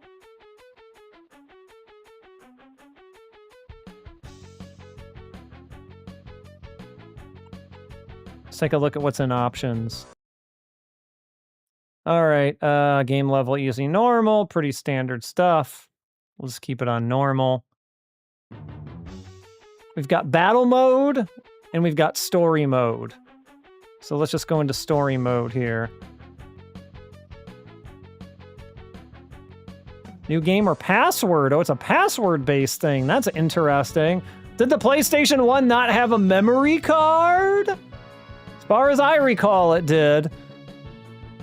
What do I have this set to? I think I have my graphics upscaled. PSGP increasing the resolution without enabling visible polygon glitches. I do not have too much experience with DuckStation, so I mean, I have this upscaled, but I mean, if that answers your question, I have it 9x scaling right now, though it is telling me that PXGP needs to be yeah, password is very strange, right? Like the PlayStation 1 had a memory card. So like, what? I'll have to look into what PXGP geometry. Oh, it's just this checkbox here. Okay. PXGP. Okay. I'm just gonna say that. I don't know it'll make much of a difference in this. Yeah, DuckStation's great. I just started using it recently versus just like Cores and RetroArch. Like it can do a lot. All right. Password, apparent. I don't know why this game couldn't save into a memory card. Unless this is like a very literal Saturn port. Well, no, even the Saturn had internal storage. So like, why would you ever... I don't know. It doesn't make sense. This doesn't make sense. We even get the narrator. Okay.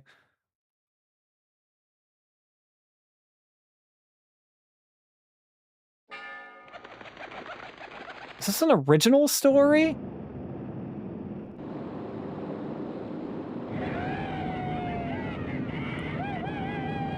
I assume so? Oh, it totally is. Is that Bat and Lin? Like adult Bat and Lin, I think? Getting their like wedding crashed? Who are you? Oh, he's looking for Lin. She's Lin. Who are you? They're the Dark Hokuto. Ankoku no Hokuto.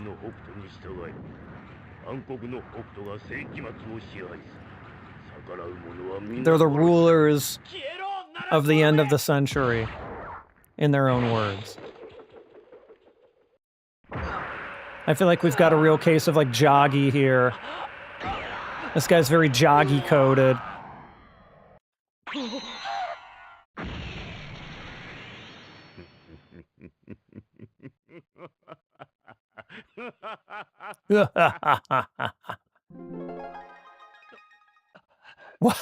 What? Wait, did he just say "goo-yoo-yoo"?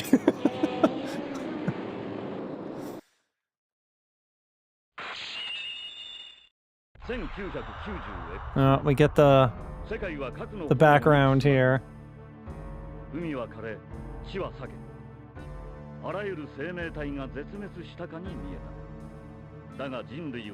Has anyone played this game before? This is my first time. I have heard of it by name only.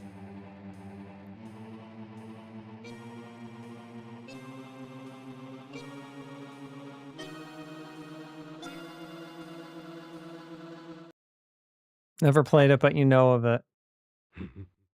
Oh.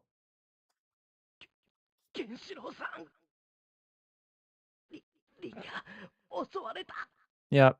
Telling Kenshiro that Lin was attacked. The Dark Hokuto. Some of the original saves are back for this one, reprising their characters.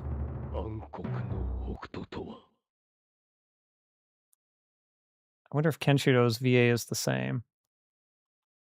Kind of the problem is it's relatively easy to do a decent Kenshiro, right? At least I think so. Alright, so we're already going into like a nameless battle with a nameless goon here. Alright, how does this work? Oh, okay. What? Okay. So you can like defend and you can do different attacks.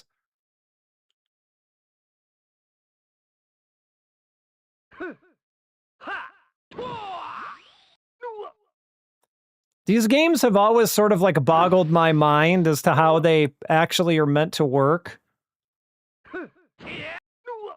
Like, what is this all playing out based on?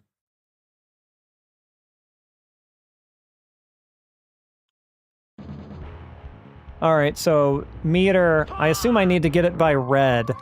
So I can do like Muso Tensei there. Or was I supposed to wait for that gauge to build up?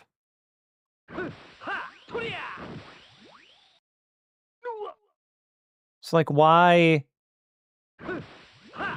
He's getting a bunch of attacks.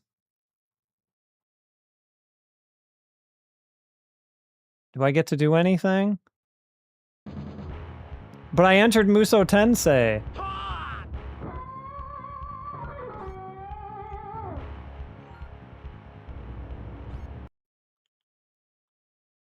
Do I just have to hit it faster than that? Is that... I think I just have to hit it faster than that, don't I? That's my problem.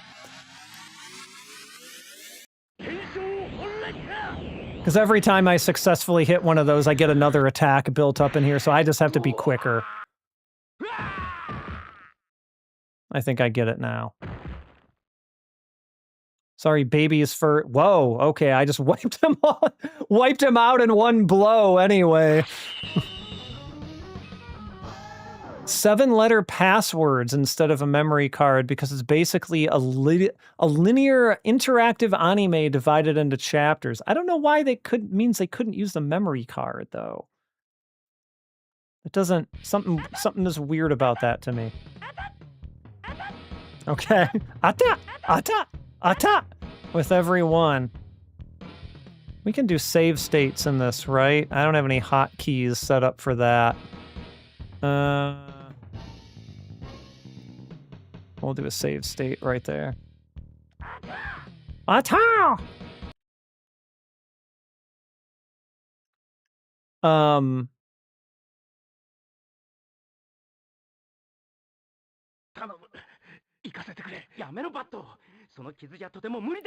By the way, the fundamental difference between this and the the PS1 and the Saturn version are that the Saturn version was a little bit more bloated because between battles, like, not only would you get these story parts, but you would get scenes of them walking between villages and, like, having conversations with people that, like, padded out the game.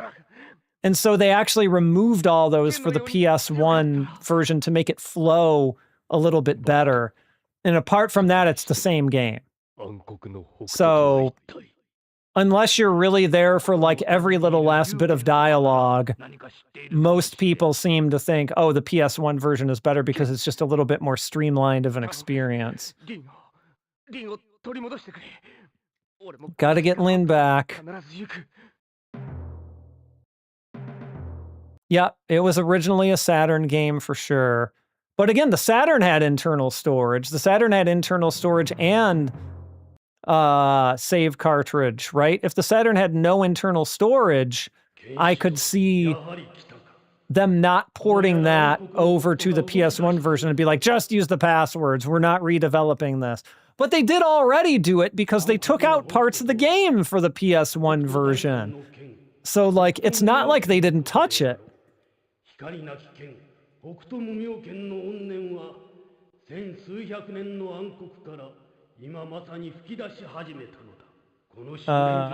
think the story conceit that we're learning about here is Hokuto Mumyoken, a style that branched off from Hokuto Shinken that they just sort of invented for this.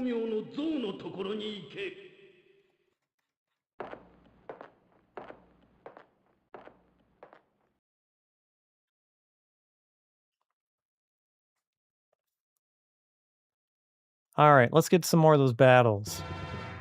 Okay, another nameless thug. I'm ready for it. Let's go. Gotta do it faster. Faster, faster, faster. Okay. More attacks equals better. I assume.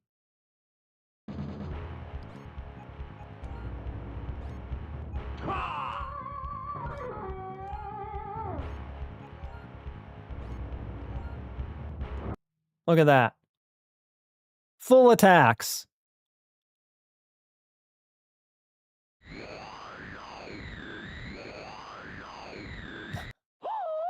How? One hit, come on, one hit. Let's go.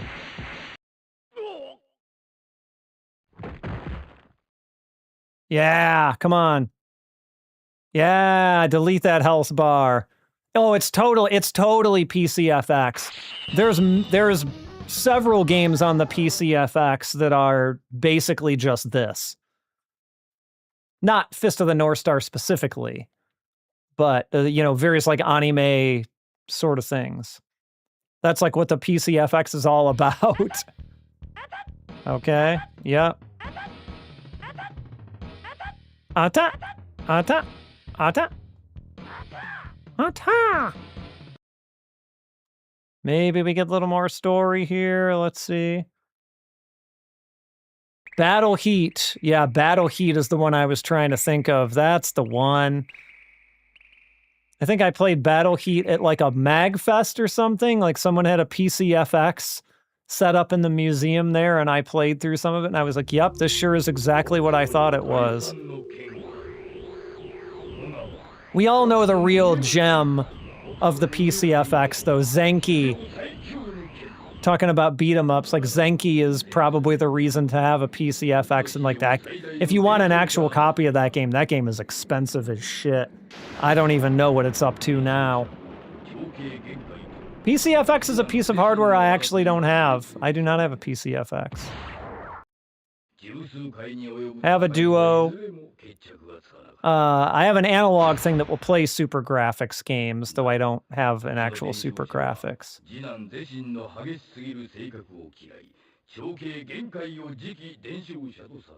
Sorry, I'm without any text here. This is a little bit harder to follow. I wish they could have given me subtitles or something at least.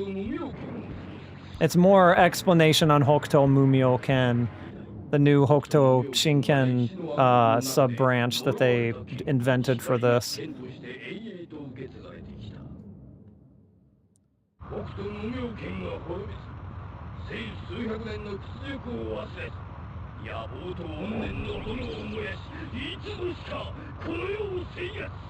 It's basically someone who's trying to bring it back into prominence because it was stamped out so many years ago. And now they're calling it Ankoku no Hokuto, the Dark Hokuto. Oh, here we go. He's very Zieg looking, isn't he? Or Zeed, sorry, not Zieg.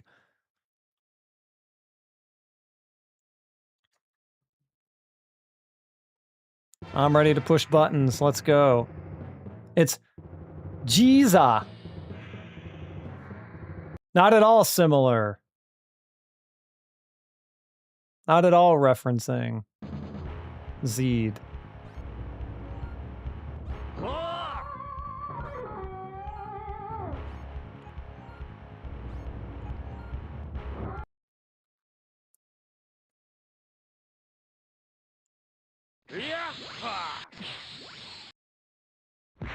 What do I think makes Kenshiro's power-up sound?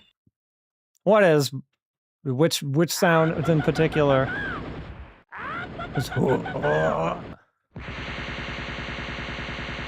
Oh, he's going down. He did! Okay, that was only a little bit of his health. Alright. This guy's a little bit tougher than the Zako that we were just dealing with, I guess.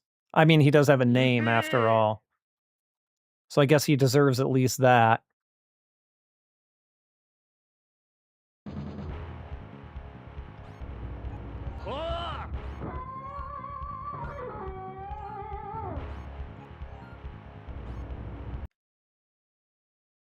And you can pick attack or defensive moves.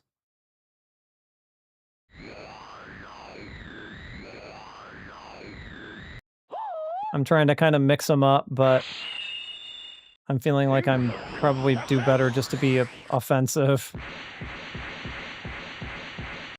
Developer of that Zenki game on PCFX, he's still really busy. Interesting. So much time later, huh?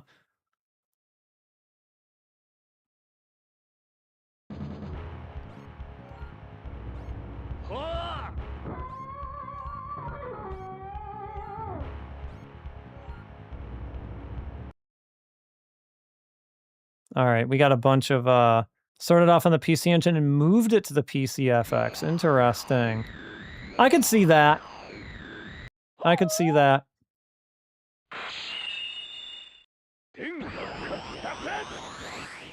Yep, PCFX's super graphics is a pretty integral part of it, huh?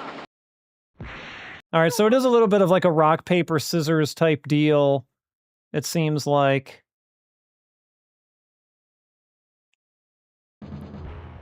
I don't really know what the point of me going for quite this many attacks would even be, to be honest. I'm not sure if it's like randomly picking, or like, so I did a defense and he did an attack, so maybe I just took less damage as a result or something. I'm not 100% sure like what the systems, you know, at play ultimately really are here. In terms of like determining how, you know, this is all run, I guess. How the damage is all doled out in the end.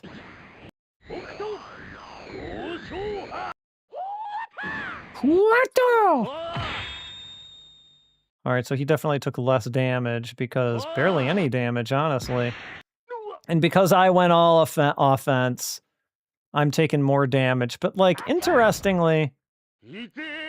Okay, there's his...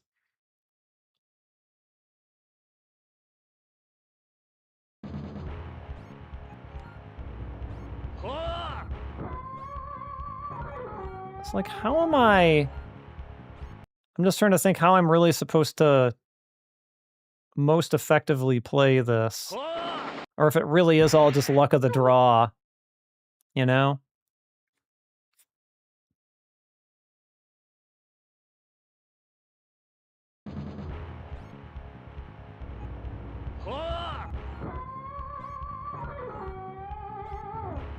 Like, ultimately, if he got a defense... Should I have... No, because then it just goes attack, attack. So I'm not really sure, like, what the order is in terms of, like, how it processes these. Yep, so there I go. And winner is this loser. And not me. Not Kenshiro. All it took was one guy with a name to actually defeat Kenshiro.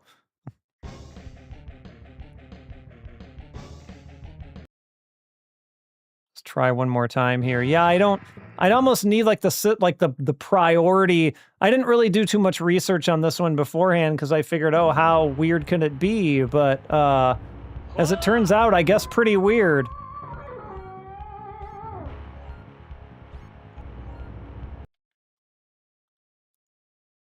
It's like it picked attack, attack. And clearly he gets to go first. Though why, I don't know. But then, like, it picked his attack again in my defense? Like, why? What? Why?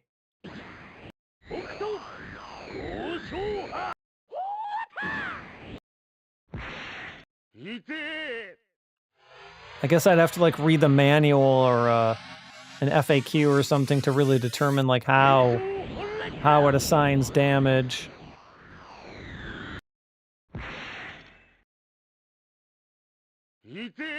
Let's just see if we can get past this guy.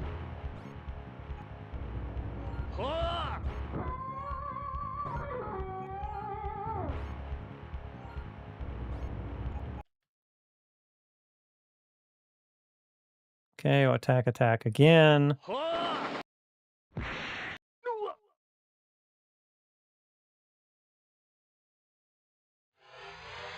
Well, I get to attack.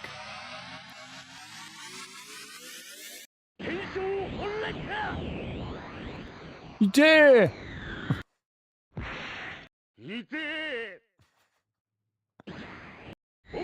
One more. Gotta be close to finishing him now, hopefully. Ite!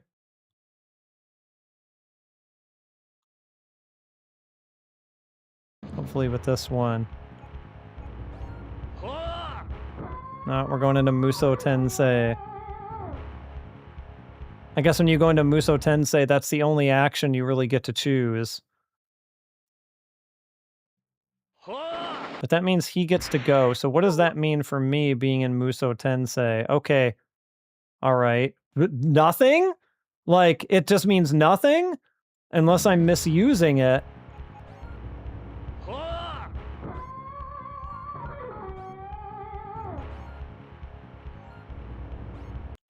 Yeah, I'm not really getting this part of it, I guess. Low synthesizer drone, rapid filter, volume, pulsing, pitch movement, heavy. Oh, I see what you're saying. Like, what series of sound effects do they use to make that sound? Okay, now we actually got Musou Tensei to come out. That should finish him. Yaro! Uga! Ubla! Hirebu!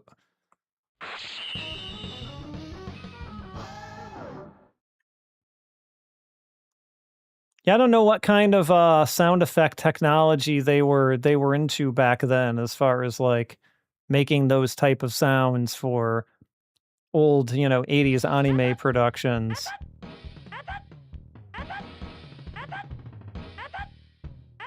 We'll do one more fight here. I gotta wrap up pretty soon here. One more fight, we'll look at the Famitsu, we'll rank it, and we will be done. Unfortunately, we don't have time for the whole story of what happens on to Kenshiro and his journey to uncover the secrets of Hokuto, Mumo-ken, or whatever it was. お前は自分の意志と無関係に喋り出す。バカな、冗談じゃねえよ。リンは南の、あれ、口が勝手に、リンは南のデスブラッドローグ。一気に喋っちまった。Yep, Kenshiro made him talk. There it is. It wasn't Hidebu, but, you can't have everything.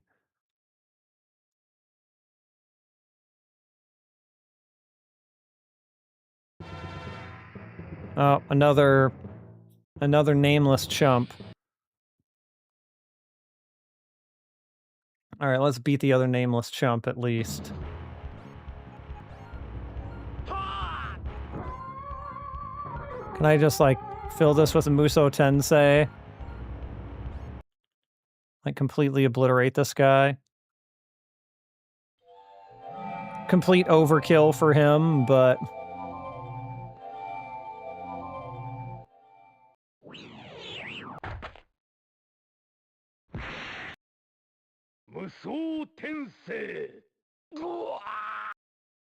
I feel like whoever's voicing Kenshiro is actually a different person.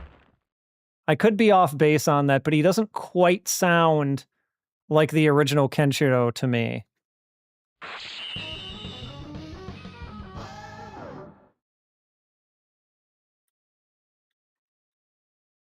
All right, I mean, it's kind of neat, but like, I feel like this is a little bit of a one-trick pony, right?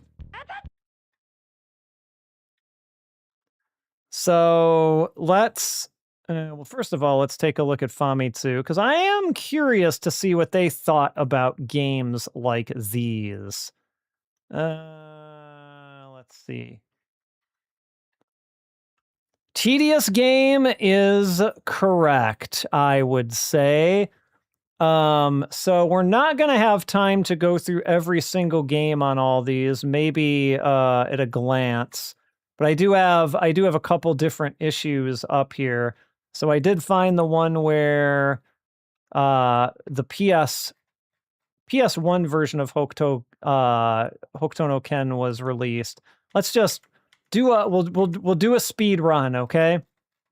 We'll do a speed run. I know folks like looking at these, and I don't want to completely take this away from you here, but I'm coming up against time here, so I got to go somewhat quick. Got any Puzzle Bobble? Any Puzzle Bobble fans out there? This was the... What is this for? The Kids Gear cartridge? What the hell is a Kids Gear?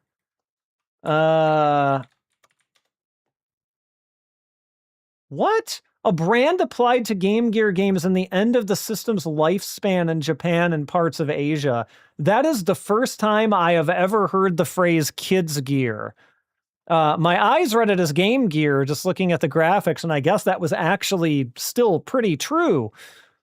Puzzle Bobble. Yeah, I'm definitely a Puzzle Bobble casual. I like the idea of it. I'm just not particularly good at it. That got 7547. What else do we got? We've got Numbers Paradise. Anyone feel like going over to Numbers Paradise? You can on the Super Famicom.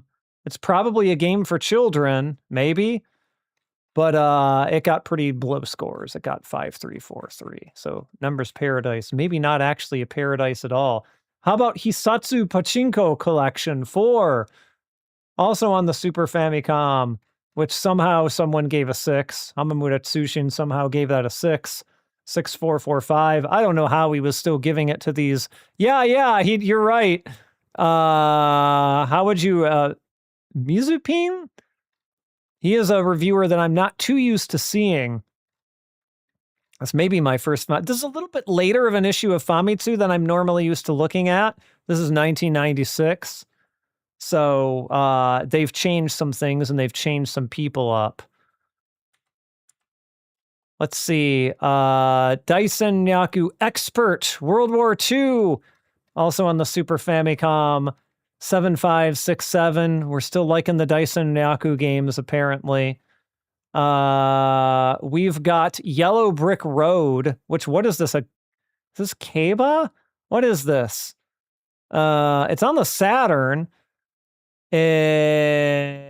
I'm trying to even see what type of game this even really is. Yellow Brick Road. It is some type of adventure game, I can tell you that much. Yeah, Taco X seems to be conspicuously missing. I don't know if he just came and went from Famitsu or what. Yellow Brick Road got an English version on PC. We've got Alien Trilogy, also on the Saturn. Those Aliens games. 666 is all across. Look at that. That has to mean something. Striker 96, also on the Saturn. Obviously a soccer game. 7447. So like Hamamura Tsushin is really like giving everything as much of a score as he can, and then people are just like 4. Yep, we got Fighting Vipers. Ooh, it got a 10 from someone. My goodness, 91099. Like this was, I feel like this is one of the highest reviewed games we've seen in a while, right? Fighting Vipers deserves it. I like I like Fighting Vipers. It's fun. I'm not particularly good at it, but it's fun. What else? Tetris Plus, the weird, very late, like, Saturn port of that Jalico arcade Tetris game. Yeah, Pepsi Man. Yeah, Pepsi Man was the one that appeared in Fighting Vipers, right? Yeah, he was. And then, not Fighters History. Fighters Mega Mix had its own share of weird characters, but it did not have Pepsi Man. And yeah, this was, I think, relatively old by the time this port came to the Saturn, and also the PS1, I guess. But like, so probably that's why it got pretty middling scores, like 5665. We also have, oh, what is this? Arthur and Astaros, Nazo Makaimura. I think this is like the Ghosts and Goblins, like sort of like, would you call it a puzzle game? Yeah, Incredible Tunes. I knew this had its own strange name. I guess with this, yeah, you kind of call this a puzzle game, right? 8777. What we've got, Wangan Dead Heat plus Real Arrange for the Sega Saturn. I'm assuming that's referring to the soundtrack. 7667. We've also got Dark Saber. Dark Saber. I'm trying to think if I know that one or not. Also on the Saturn from Climax. 7686. We've got Olympic Soccer. If you hadn't had enough soccer already on your Saturn, you can have Olympic Soccer, but it only got 5455. So there's that. Dark Savior. I said Dark Saber. Okay, yeah, I can totally see where that would be. It's a little bit tough when you just have katakana as the context sometimes, because a Dark Saber could be a thing too, right? We've got Hokuto no Ken here, but we've also got some other stuff. What in the hell are you? I am not, if I'm being honest with you, I'm not even 100% sure how I should read this. So we may walk over this one, but I'm trying to see if I can ascertain even what type of game this is here on the PlayStation. It is definitely some type of racing game, perhaps a water racing game. We've got honestly, lots of character sets that I am ill-equipped to read at this particular brain-fried moment that I'm having right now. But I think this might be a Son Goku thing. Let's see if I'm right about that. We definitely have the kanji for Goku right here and here. So this is another apparently PlayStation action thing by the look of it. 6556. Let's see. It is interesting that they always put. I think Heart is more popular than maybe most people think. I think I agree with that. Well, we'll revisit Hokuto no Ken in just a moment here. We'll just see what else we've got. Nyan to Wonderfuru. Which some type of cat game? I shockingly have not heard of this. It's like a cat raising type simulator. 7456. And yes, we do have a Samurai Showdown, Samurai Spirits. Which one is this? I can never remember what the Japanese subtitles are versus the numbered ones. You can see Genjiro there, which doesn't really tell me a lot because he's pretty much been in all of them. But whichever one this was got a 7566 and those Zanroku Musou Ken, which was, again, I can never remember. Let's see. 3. This is 3, aka the one without Charlotte. It seems. I know it is the one that I can't play Charlotte in, because for some reason they didn't put her in 3.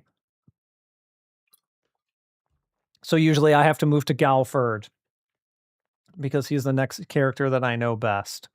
But people generally regarded those ports pretty well, I think. I mean, obviously, I think the Saturn ones tended to be a little better regarded, as with most fighting games, but I think probably I played it on the Saturn and not the PS1.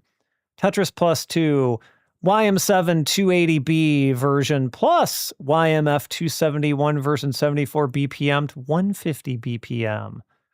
Thank you for the board specs as always. That is a piece of information I am not that equipped to deliver.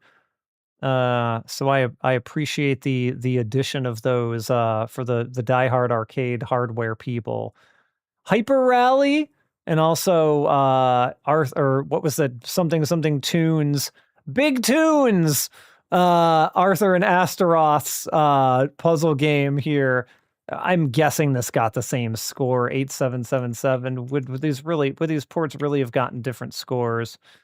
Yeah, they got the exact same scores, in fact. Let's see here. We were down here, 1. How would this be read? Is it Nazo-o or like Mail, like Puzzle King, if you will? For the PlayStation 1, 8777. I have no idea what that game even is. There's another port of Yellow Brick Road to the PlayStation, which got 4443. We've got, what is this? Steel Dam. I am not too familiar what this is, but it is a Technosoft game. So probably some type of like it looks like it's some type of 3D type deal. Maybe like a Gundam-esque sort of game, which got a 7557. How many more do we have here? Okay, we don't have too many more. We can get through these. It's called Fighters Swords in Korea. Interesting. Yeah, Saturn had those really, really great ports of the Marvel vs. games. That's what I mostly knew it for back in the day. That's for sure. Kotetsureki Stirdam. Cool Borders on PS1. 6877. We've got CRW Counter. What is this? Revolution War. Also a game I am incredibly unfamiliar with, from Acclaim Japan, at least according to the publisher. Yeah, I saw Cool Borders just released on Console Archives, Hamster's console port series. This got a 6445, not great. It looks like we have another Mahjong title for the PlayStation here, which got, again, surprisingly good scores for what should probably be getting dinged a little bit more by now, but maybe this is my bias. We've got another Mahjong game here on PS1 that's getting, these are getting like 6s and 7s. What do we have here? Lupupu Cube, Lupu Sarada on the PlayStation, 6767. And rounding out our bottom here, what do we got? We've got the Toa Plan Shooting Battle 1, which I'm assuming is some sort of collection. Not one that I have. 666 and 4. We've also got Sonic Wings Special, which would have been a little bit of a throwback at this point, I suppose, though it is special. 8566. And we've got...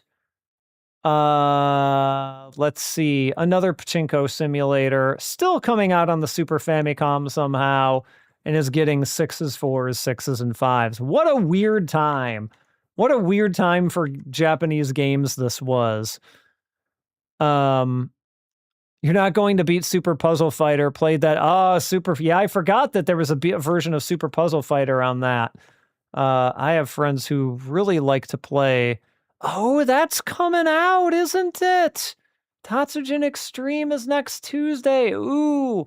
So next, we'll talk about next week in just a second. Let's just look at Hokuto no Ken, what the PlayStation version got real quick. It did not get anything good. It got a 4554. And we're not going to look at this, but I did just pull up very quickly what the old one on the Saturn got. I apologize. I'm a little up against time, so I can't fully go through this issue. But the Saturn one, which again came out a year before, got 5647, right? So 5647. And this definitely got a little bit worse of a score. And I'm assuming they weren't really comparing versions here. I don't really think what they were saying is, oh, the Saturn version was better. I think it's because this game basically came out a year later. And so the review of the Saturn one had already been out of mind. And like they were looking at this through a lens of it being a year later and this sort of game even more being more tired, right? I thought I had tried. Did that come out for Steam? Was that a Steam thing? It was. Why did I not? I must have not wishlisted that. And so I didn't get the notification about it. I'll have to put that on. But anyway, let's just take a quick look at what we had, what they had to say about this. So, I mean, these are all kind of like bad scores, right? So like where to even start? Who are our reviewers? Let's take a look at who our reviewers are. Let's see. Watanabe Miki is in there. Hamamura Tsushin. Okay.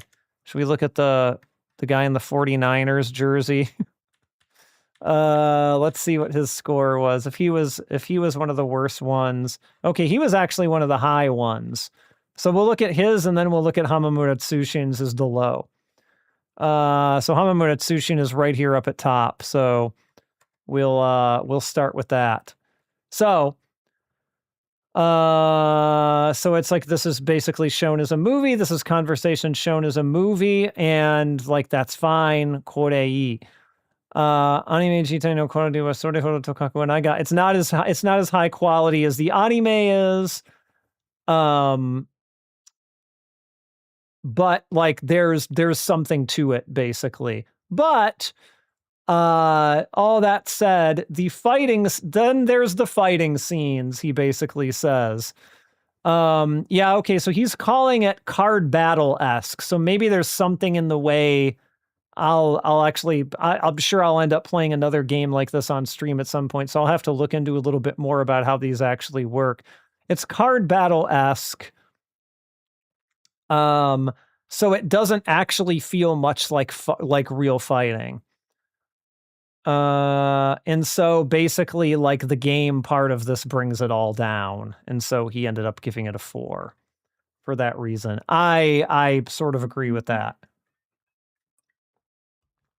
I know these games were kind of coming into vogue for a brief period of time at that point, but I don't know. I don't know if this is a really good fit for the genre, or sorry, not for the genre, for the property, for Fist of the North Star. Let's see here. Let's see. Down to timing and your decision ability, and you know, it's like the fights are basically looking for you to be requiring rapid button presses and like of your timing and decision making. And actually, the guy in the 49ers jersey, Mizupin or whatever his name is saying that he actually found it to be surprisingly enjoyable. He says that fundamentally it's the same as the Saturn version, with again, like I was saying earlier, the long walking scenes are gone, and he's glad that they removed those. He's glad, but it actually makes the connective story tissue between the battles worse as a result of them being gone. And he says, as usual, the visuals are the entire motif here, and ended up giving it a 5. So yeah, I mean, this is about right, I think. And so for me, I don't think this is going to be too hard to rank. So let's just do that real quick, shall we? All right, back over to our sheet that I need to zoom in on. All right, so this is just Hokuto no Ken, right? So where does something like this even go? Like, it's so unlike, I mean, honestly, the thing it's most like is probably Violence Gekiga Adventure, right? That was definitely more of a menu-based adventure game, but like the battling in that was kind of equally weird. But it had that for anyone who wasn't around on that, it had this weird thing where you were like moving a cursor, and it was this weird cursor race. Like, honestly, I would take this over Violence Gekiga Adventure.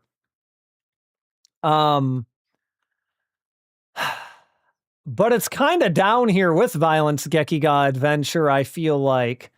I don't even know if I would take this over the first game on the Famicom, honestly. Like, that has a lot of problems, but a lot of coherency problems even, I feel like, but it's a little bit more of a game than this.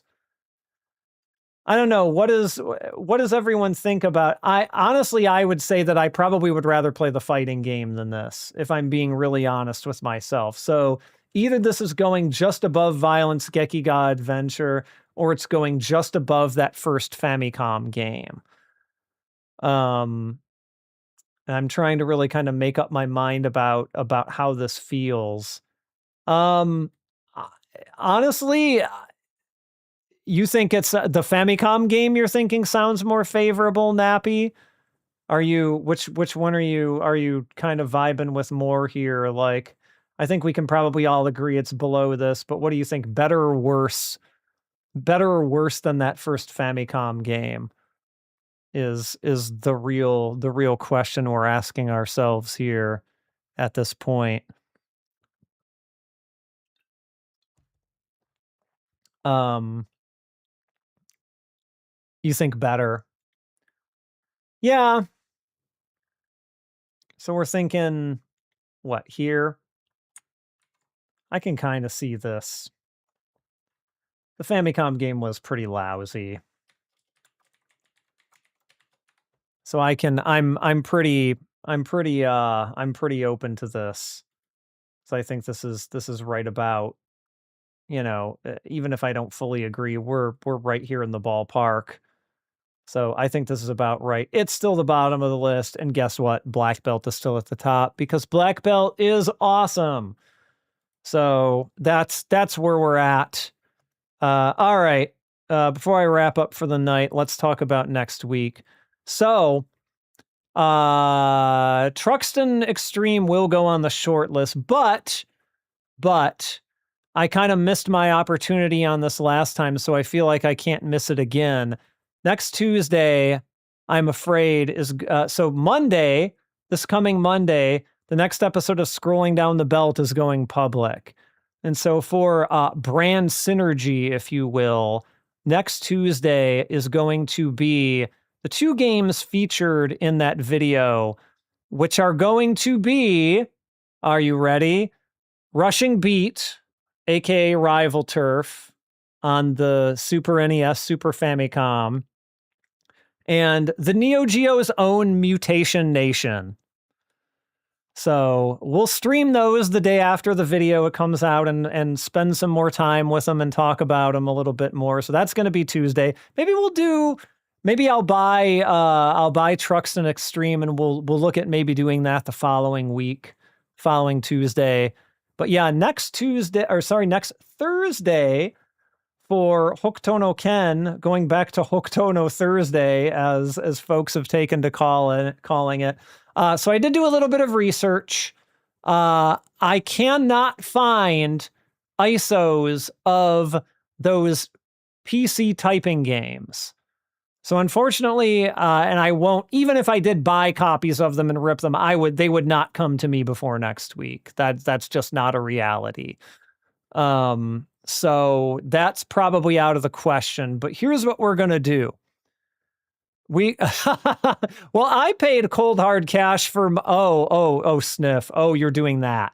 Okay. Yeah, I thought you were leaning into the Shar Aznable thing, but you're not doing that. You're being a weird person. So next time we're actually going to be watching some videos because some of these games we can only watch through videos because they are arcade games that are difficult to play, like the Punch Mania ones, or they are the typing games, which, again, even if I got a copy of that game, I cannot get them here in time. So we will observe those and attempt to rank them as best we can through the magic of video. But in terms of what we can actually play, yes, we are going to get to the Hokuto no Ken Seikimatsu Kyuseishu Densetsu that beat 'em up on the PS1. Is Hokuto no Ken Punch Mania emulated? I don't think so. Actually, you know what? Maybe it is. So maybe we can actually play it. Playable in MAME with imperfect graphics and driver status, requiring the game's CD-ROM image. You know what? Maybe I'll do some testing over the weekend. So maybe we can play an imperfect version of Punch Mania, but the typing games, we will have to settle for video. So we may have Punch Mania. I'll do my due diligence over the weekend. We'll definitely have Seikimatsu Kyuseishu Densetsu. And maybe we get this far, maybe we don't. But the next one up on the docket after that would actually be the Sega Ages 2500 Hokuto no Ken. PS2. And we've also got some of the Pachi slot ones. If maybe you want to take a look at one of the Pachi slot ones, I am not playing all of those. I know I said we're playing every Fist of the North Star game, but I'm going to judge those based on a sample size of one. So that's kind of some of the stuff we might end up be getting into on Thursday. So that is what we are looking at for next week. This weekend, I'm making a Discord as promised, and I'm testing out Punch Mania so we can see whether we're going to be looking at that next week or not. And with that, I leave you. Have a good weekend, everyone. See you next Tuesday. See you next Thursday. And until next time, omae wa mou shindeiru. What?